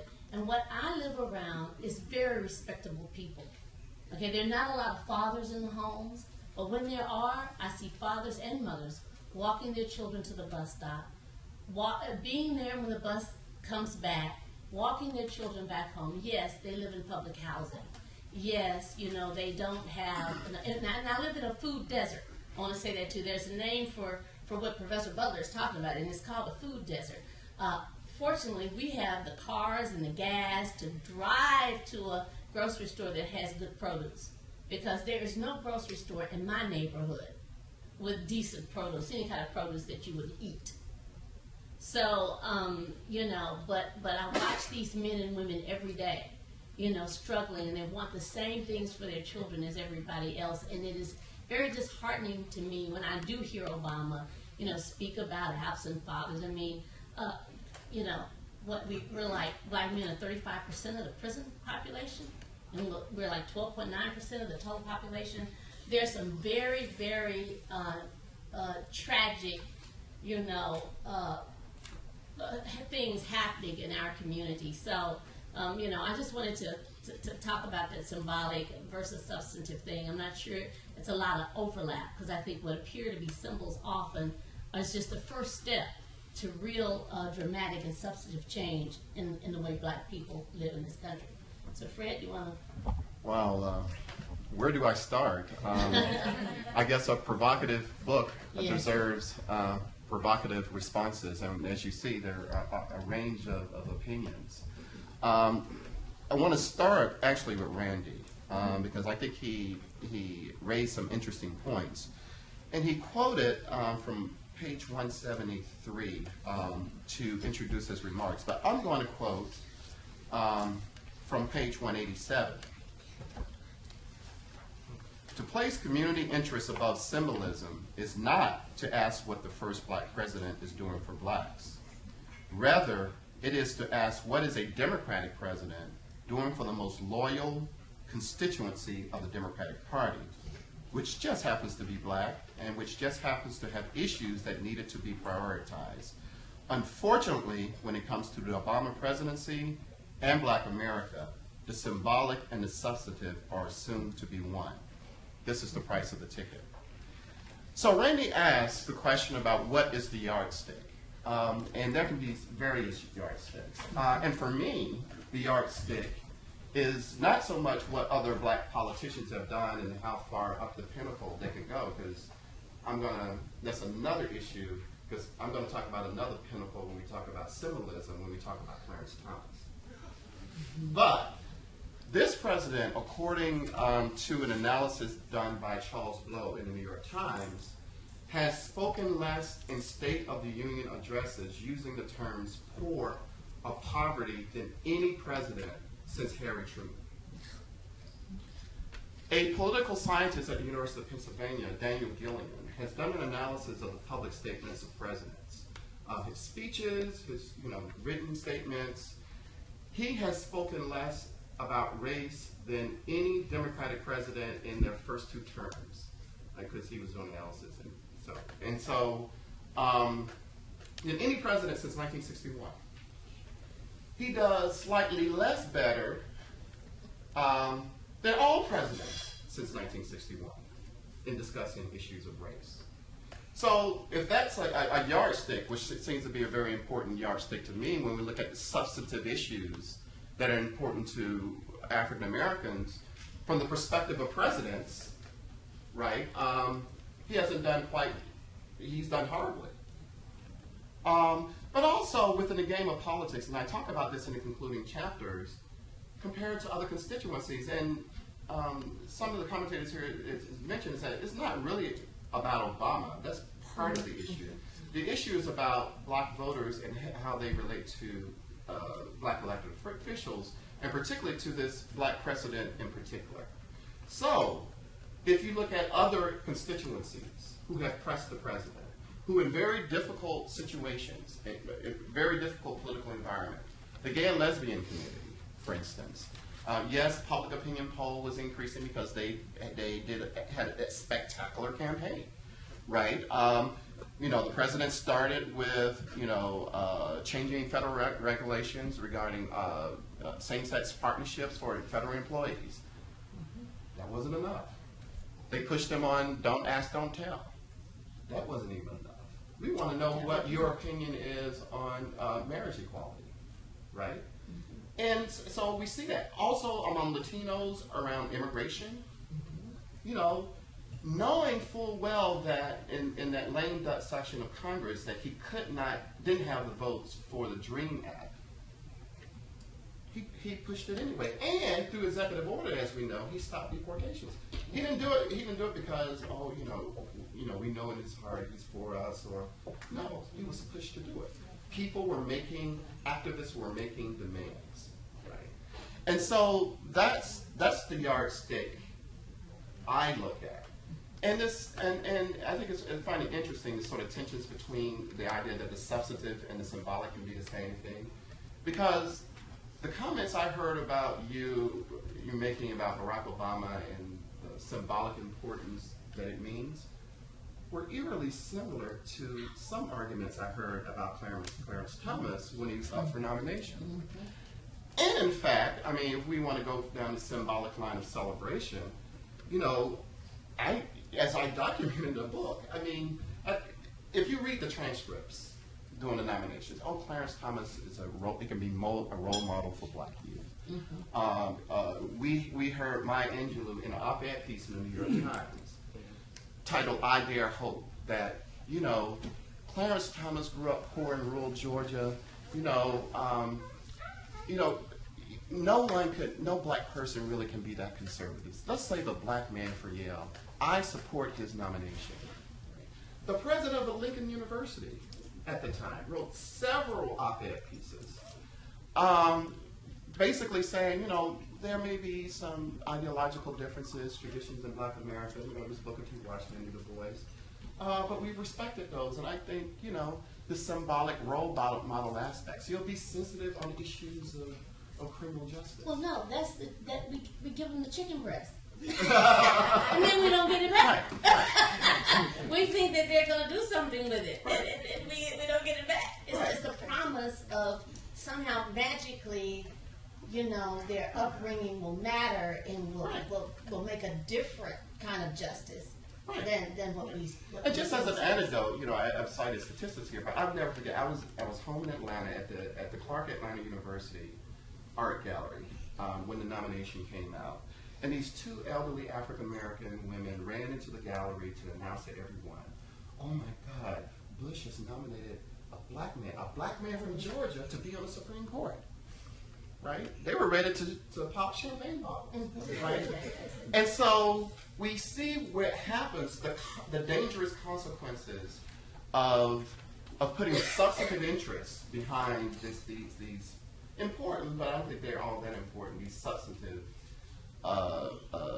claims or issues. So I'll just, I have some other responses, but I will leave those my comments for Randy, I guess, later for later discussion. Richard, I think you raised very good points, particularly around foreign policy, which is something I really didn't think about in this book, because it's mostly about black politics. But there is a tradition within black politics that's transnational with the work that you've done.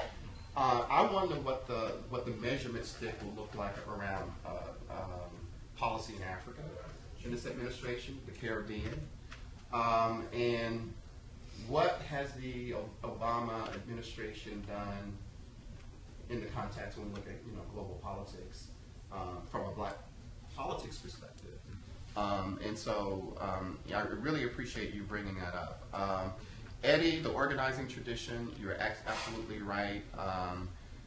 The issue of custodial politics, it wasn't explicit, but I guess I could hear the whispers of Adolph Reed in my ear. I took a seminar from Adolph Reed in graduate school, so I guess a little bit of it polemic aspects have sort of rolled off a bit. But I mean, I really do appreciate you commenting on that aspect of that, and it goes to sort of the question that Randy asked: is that critique? Where is this organizing tradition, right? And it just has this is not just a consequence of Barack Obama. This has been a decade-long decline. And if you want to read about decline in a more usual, normal political sciencey kind of way with a bunch of statistics, I'll recommend this book called Countervailing Forces in African-American Political Activism from 1973 to 1994 by yours truly and two other co-authors, where statistically you could see, right, the changes from the 1960s to the at least I was going to midnight in the decline in non-voting civic activism, and particularly for the poor, it's very much related to negative relationship to the increased number of black elected officials. Right. So as that number goes up. Right. Right. Yeah. Outsourcing political. Right. So, I'm sorry, I keep going back and forth between Randy and everybody else. And of course, Anthea, but I didn't think I was prepared for the chicken comment. But she does a culture, the type of culture critique that I couldn't do because I don't have the tools to do it. But you raised some very interesting questions, particularly as it relates to the black church implication. And this is one of the things that's in the middle of this that we don't hear from the press, from others, about these ideological changes that are happening within the black community. There are battles, religious battles going on underneath about prosperity, about what the black church was, crystallized with Reverend Reagan.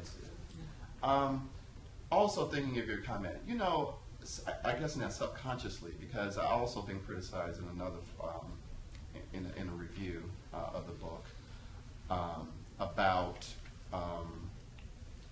not including the race speech. Right. And subconsciously, I remember I didn't think it was a particularly good speech because it was a campaign speech. But it set a tone. Yeah, it was very much celebrated. It did set a tone, and also the trouble I had is, which I think you made, is that equating public policies to challenge systemic racial inequality, like affirmative action, as he raised in his speech about why whites had rights, equating that to sort of the past and putting that on the same level as this history of structural inequality from slavery to segregation, didn't belong in the same side, on the same plane. And I, maybe subconsciously, I just like, you know, the race speech, what people talk about, it's a harmless speech. Also, just another correction, the reason why Malcolm, the reason why Malcolm and Obama are on the covers is not because I'm comparing the leader Malcolm X with the politician Barack Obama. The reason for this is that in the first chapter, I set up the tensions between independent black politics and coalition politics that's crystallizing right in the mid-1960s. Malcolm X, the Battle of the Bullet speech, was the first to articulate what would these new black voters do. And he articulated this community-centered interest idea. And I talk about that going through Carmichael's and Charles B. Hamilton's book, Black Power, where they talk about it much more deeply. And Malcolm also, during this period, is having a conversation with people like Wyatt Rustin, who is a part of the coalition from Protest to Politics. Obama is the triumph of the coalition school of black politics. And here in the beginning, Malcolm is the first to articulate this community center. So I'm not saying that Barack Obama should be like either Martin Luther King, because that critique is also not that he should be like Martin Luther King. No. It's a interrogation, it is a pushback for those who think that Obama is the legacy of King. Well, it's all this stuff that's coming out in political science about the Joshua generation.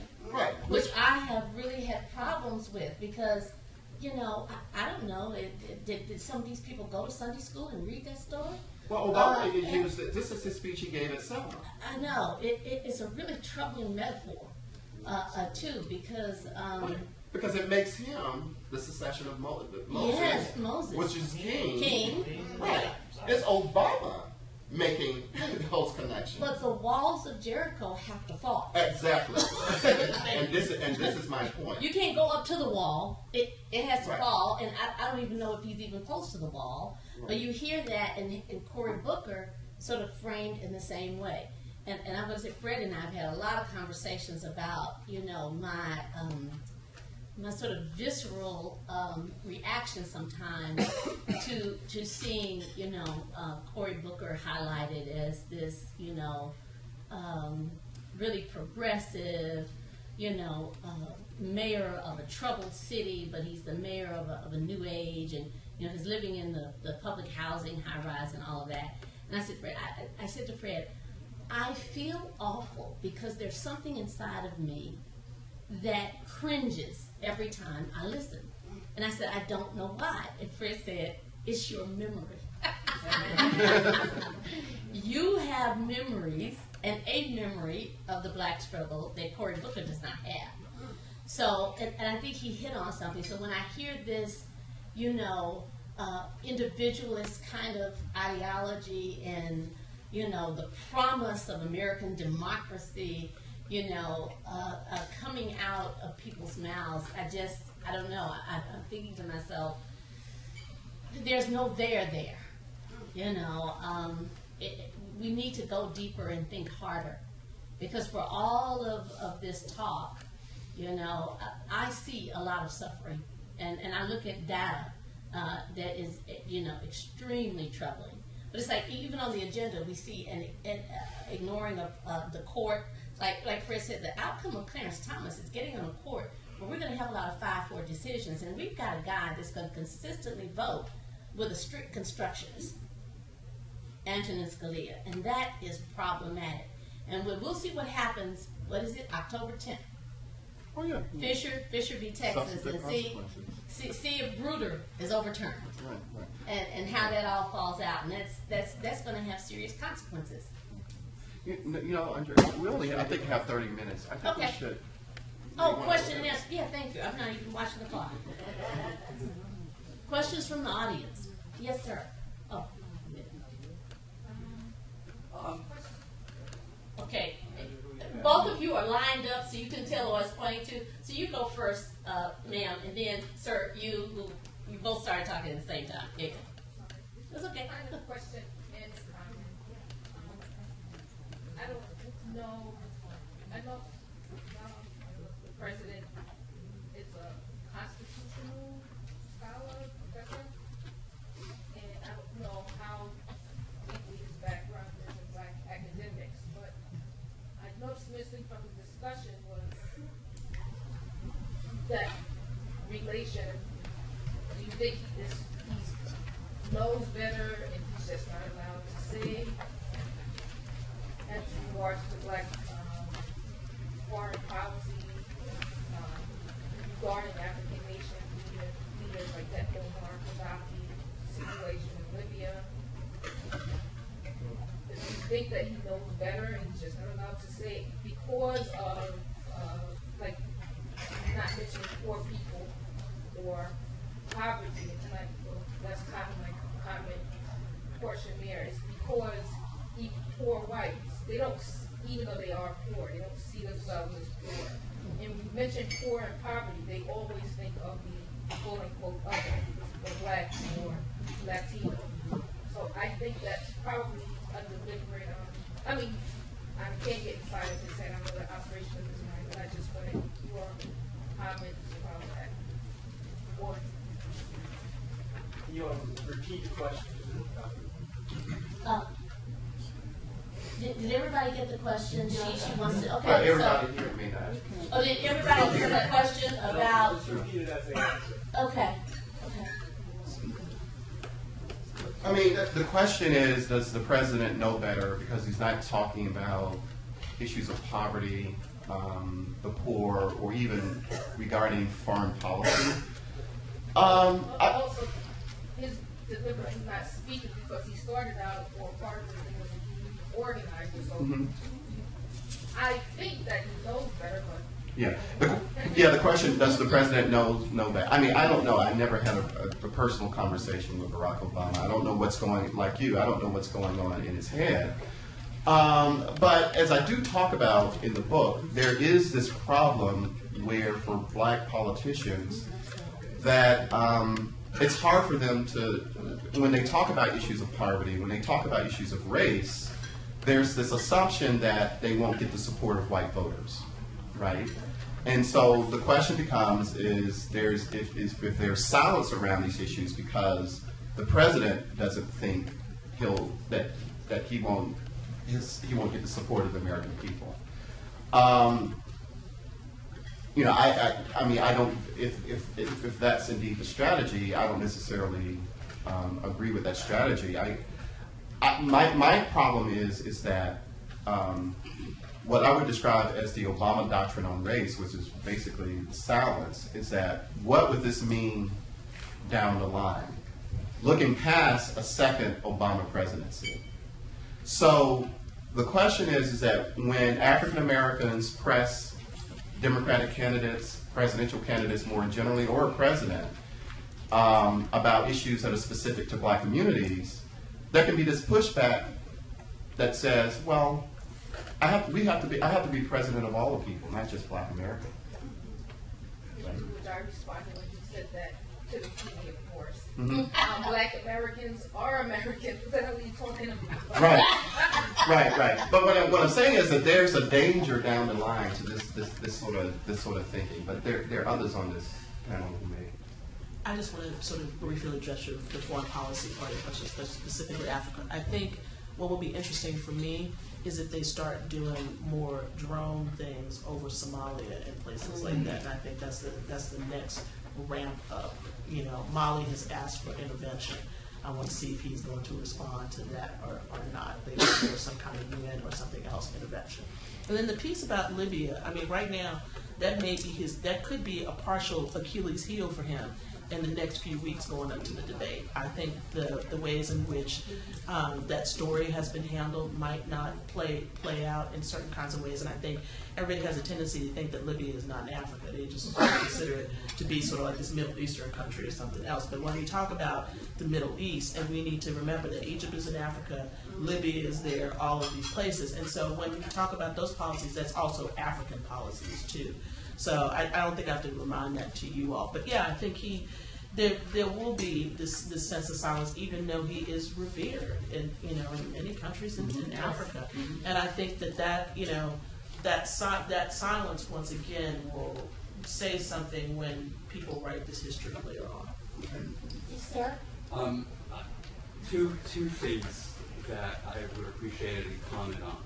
One is that the administration has been awash from the beginning with Clinton. It's as if a grand deal was done to get Hillary out of the race by filling the White House with these people whose main thing is to prepare everything for Hillary to run. And while she's done a good job as secretary, and I'm not a fan of hers, I think the broader perspective of ensuring everything of Bill's legacy, including shattering social contract, as best shown by getting rid of Glass-Steagall, and the refusal to prosecute any of the banksters in this is damaging, showed up again with how healthcare reform is, and was the result is the loss of the House. I'm wondering if he's held in a straitjacket by this group of people that he seems to not be able to get beyond. And then the other thing is, my understanding, and I would like your perspective, is that at least part of the black clergy cannot deal with the marriage equality issue as a symbolic avant-garde, and is willing to go even further than cutting off one's nose, cutting off one's head, to say, stay out, don't vote, which is ridiculous. Yes. So I'm wondering on both, whatever you're doing. You want to take the first part? I don't want to take the Clinton part. Let me take the clergy part, and then somebody else can talk about Clinton. Yeah, that is very problematic right now. And we got people like Bishop Harry Jackson and others saying, you need to pray about this right now as we speak. There are thousands and thousands of people on the lawn at Independence Mall praying and fasting for the next 40 days. I guarantee you there's a lot of black Pentecostals out there doing this because our nation is in trouble. We're in decline, and part of this has to do with his position on marriage equality. I think part of this is the tension between their biblical literalism and their understanding of civil rights. Clearly, on one hand, they want civil rights, but they don't want civil rights for everybody. Okay. And then the second part is that, we have to uphold the Bible. Well, the tension now in this country is that we have a whole bunch of people who want to take the Bible as the literal word of God, and not only that, but to marry to the Constitution. So you'll even have these conversations where you hear people say, this marriage is between one man and one woman. That's what the framers wanted. So they married this sort of biblical belief to the Constitution, which I think, if black pastors were smart, they would step out of this particular thing, but I don't think that they'll be very smart, because what they want is something that happened back in 2000 and 2004, which was when you had the faith-based community out. They got a lot of benefits from that money, and that money never trickled down to anybody else. And so in a way, their sort of grand bargain is that, well, if we stay out and maybe Romney gets in, maybe some of this is going to trickle back into the community, and we'll get we'll be able to talk about some of these value voters kinds of issues, and maybe this will be rolled back. But I think that's naive on their part, because basically it's not going to happen. It's just not. And it's also disingenuous for them, where they've got people in their congregations who are gay and lesbian, transgender and elsewise, that they know that they're there, but they're willing to take those tithes and offerings from. I think it's very important not to overestimate or to draw too much from the noise that's being made by these black clergy. And we can see this in the data when we look just simply at the political behavior of people who are in megachurches. And you kind of measure the political behavior of those who are in the pews with the political positions of those who are in the pulpit.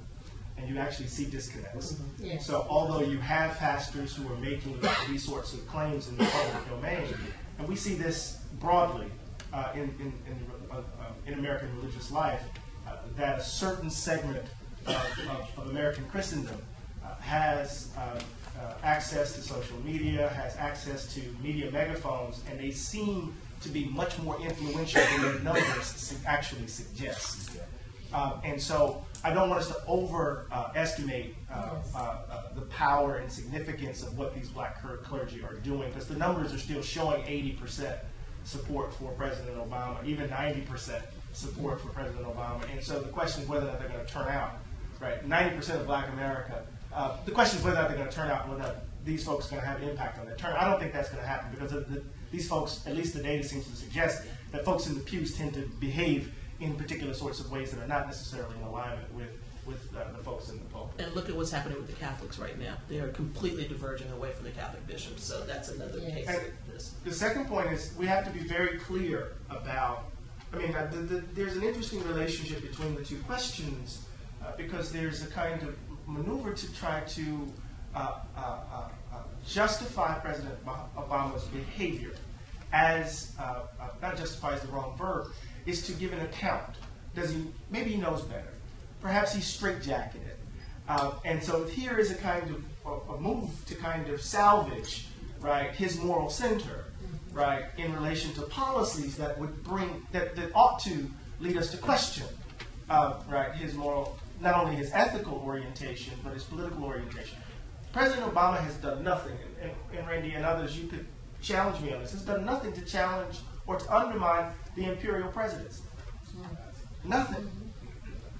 The nature of the expansion of that office that took place under Nixon, Yes.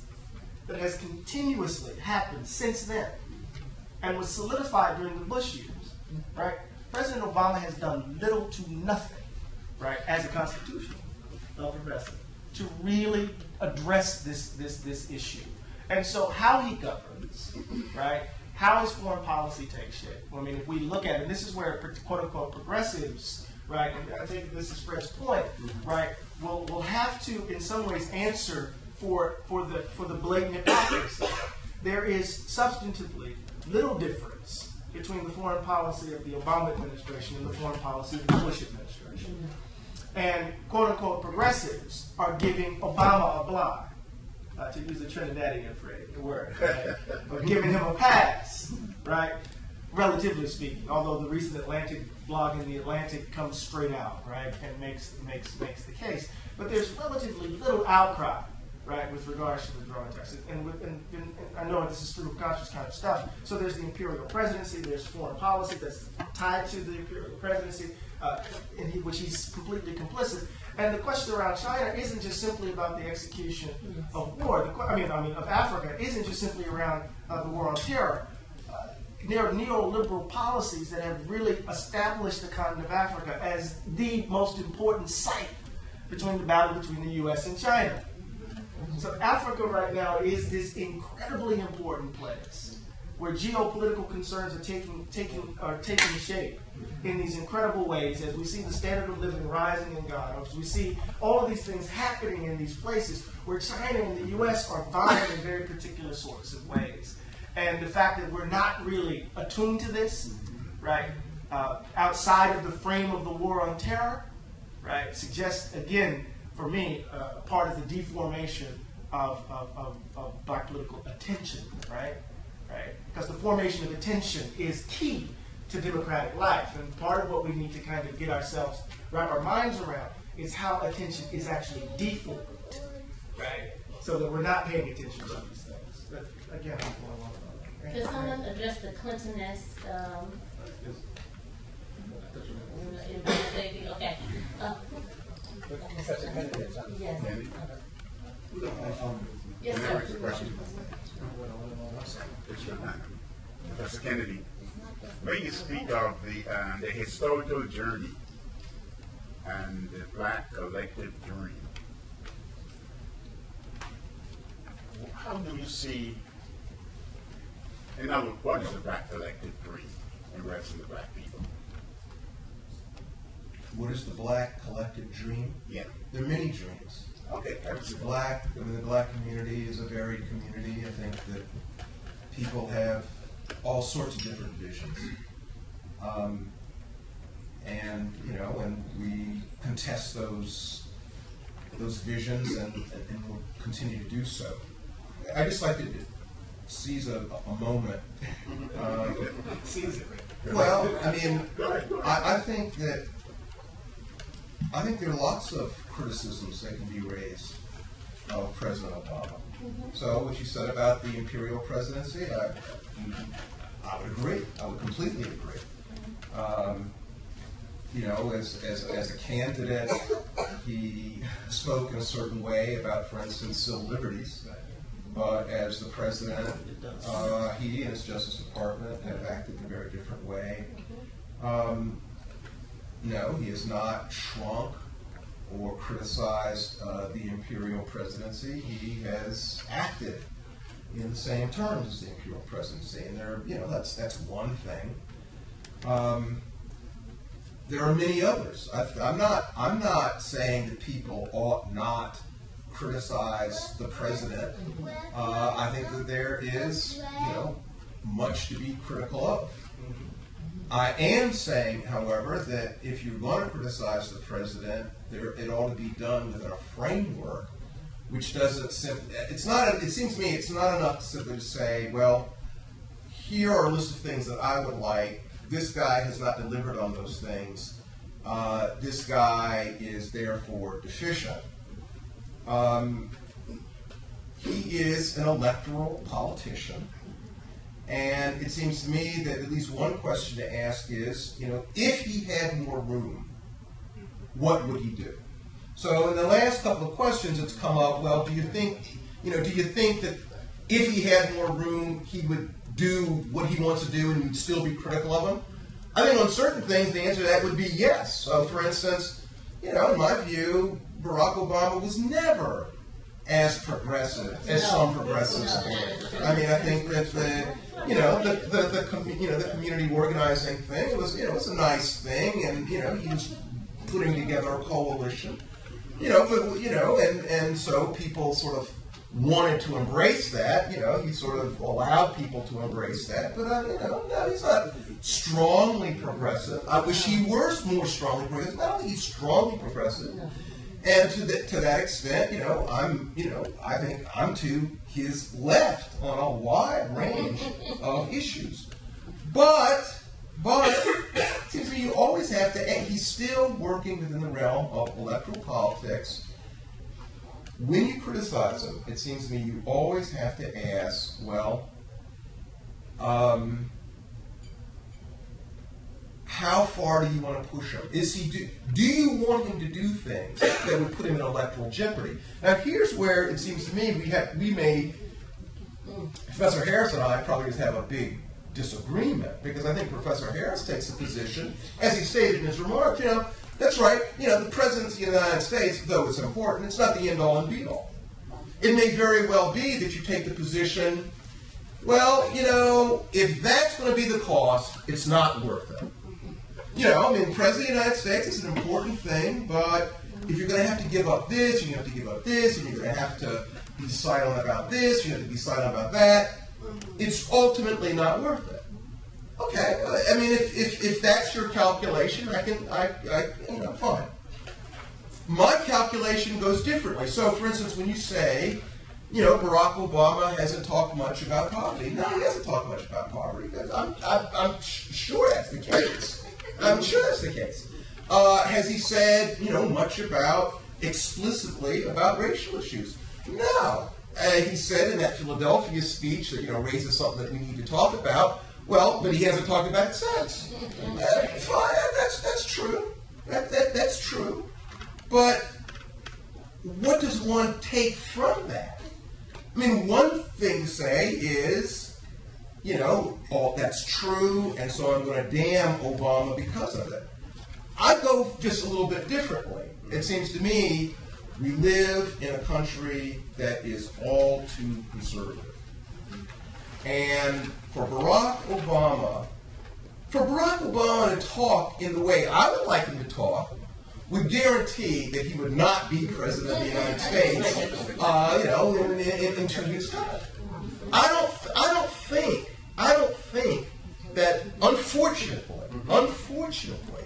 The president of no electoral politician at a national level can talk candidly about race in America. The president of the United States lives in what? Well, no, it's. Here's where it seems to me the great mass of Black Americans are correct. Black folk wisdom. Sometimes you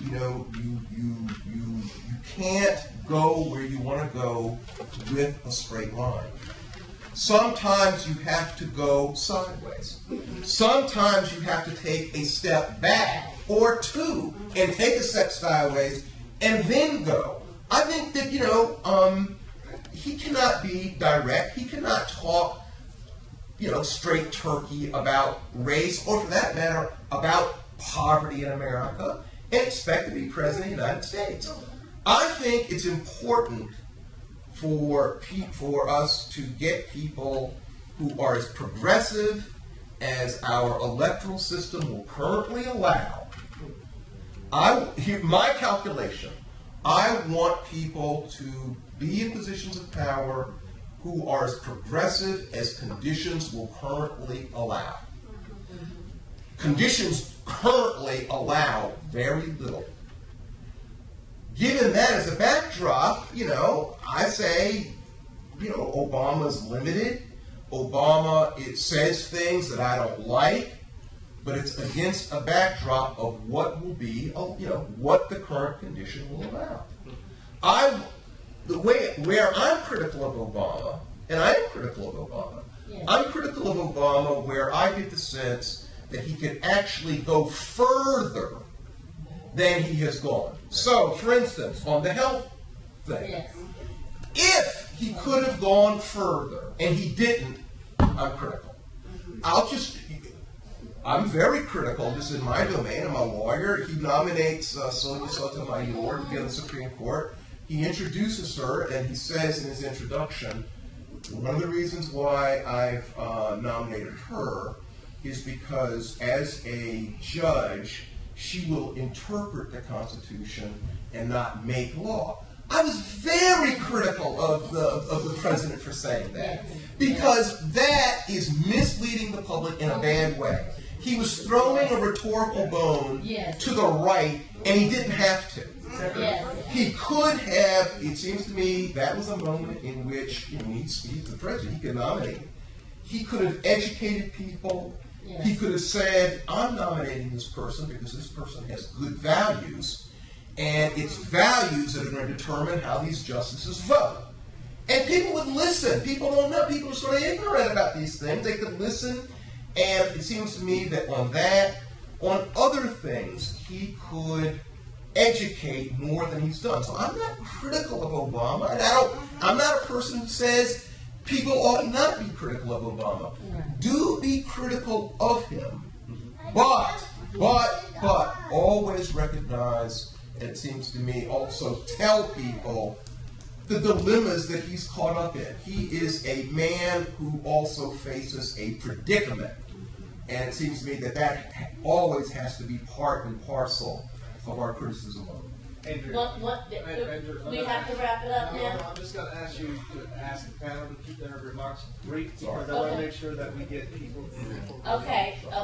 She's had her hand up for some time, and so I'll go to you. But just remember that even after we stop formally, we can still talk. But go ahead with your question. Thank you very much. I was going to check it out of the library, but I went and put my credit card down because I want everyone out there to archive. Thank you for your chance on We didn't write a song. We didn't write what I heard this morning, even the criticism, these type of conversations need to take place more often and more frequently. And maybe it's because I was born in 1949. I am really aligning my thoughts with Randall Kennedy, which I have not done before. Going forward. So once you get a certain age, you start aligning your ideas and your thoughts with what has to be said. I so appreciate my dear sister Butler over here. She choked me with her conversation. probably because we're both Texans. And with my last name being Drum, that's a very serious thing. My comments is directed to the question of the comment that was made about education and welfare. And as a career educator, and I understand that you're seeking citizenship in this country, you are overlooking a major, I would say, credential in terms of education and welfare. Are you aware that once the welfare in this country decreased, the number of students in special education increased? And a potential reason for that was connected to, as parents who were not receiving welfare checks, they were now receiving checks from Social Security if they identified their children in special education. Yes. You can only get in special education if the parent signs off on it. Mm-hmm. Now, and I know all about that because I'm just stunned as a superintendent when this stuff was happening more and more, and I didn't hear anyone in the community talking about as welfare decreased, special education is increased, and in New York State, grade 4 ELA test scores predicts the number of beds that's going to be increased. Yes. So, with that said, I want to know, and the other thing, and we can get back to that, this talented 10 stuff. I heard you guys, maybe I misinterpreted, that this was something not popular to promote. Maybe I heard it wrong, but growing up in rural West Texas and wearing my Delta Sigma button charted by Barbara Jordan, I've been politically active since I was 18 years old, and I was identified as part of that talented 10 because of my intellectual capacity.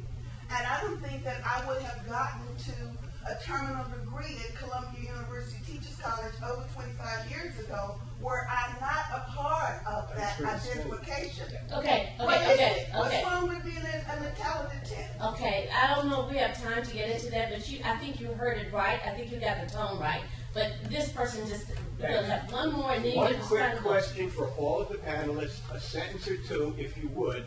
If Obama is elected in November, do you see any significant change in his next term in office?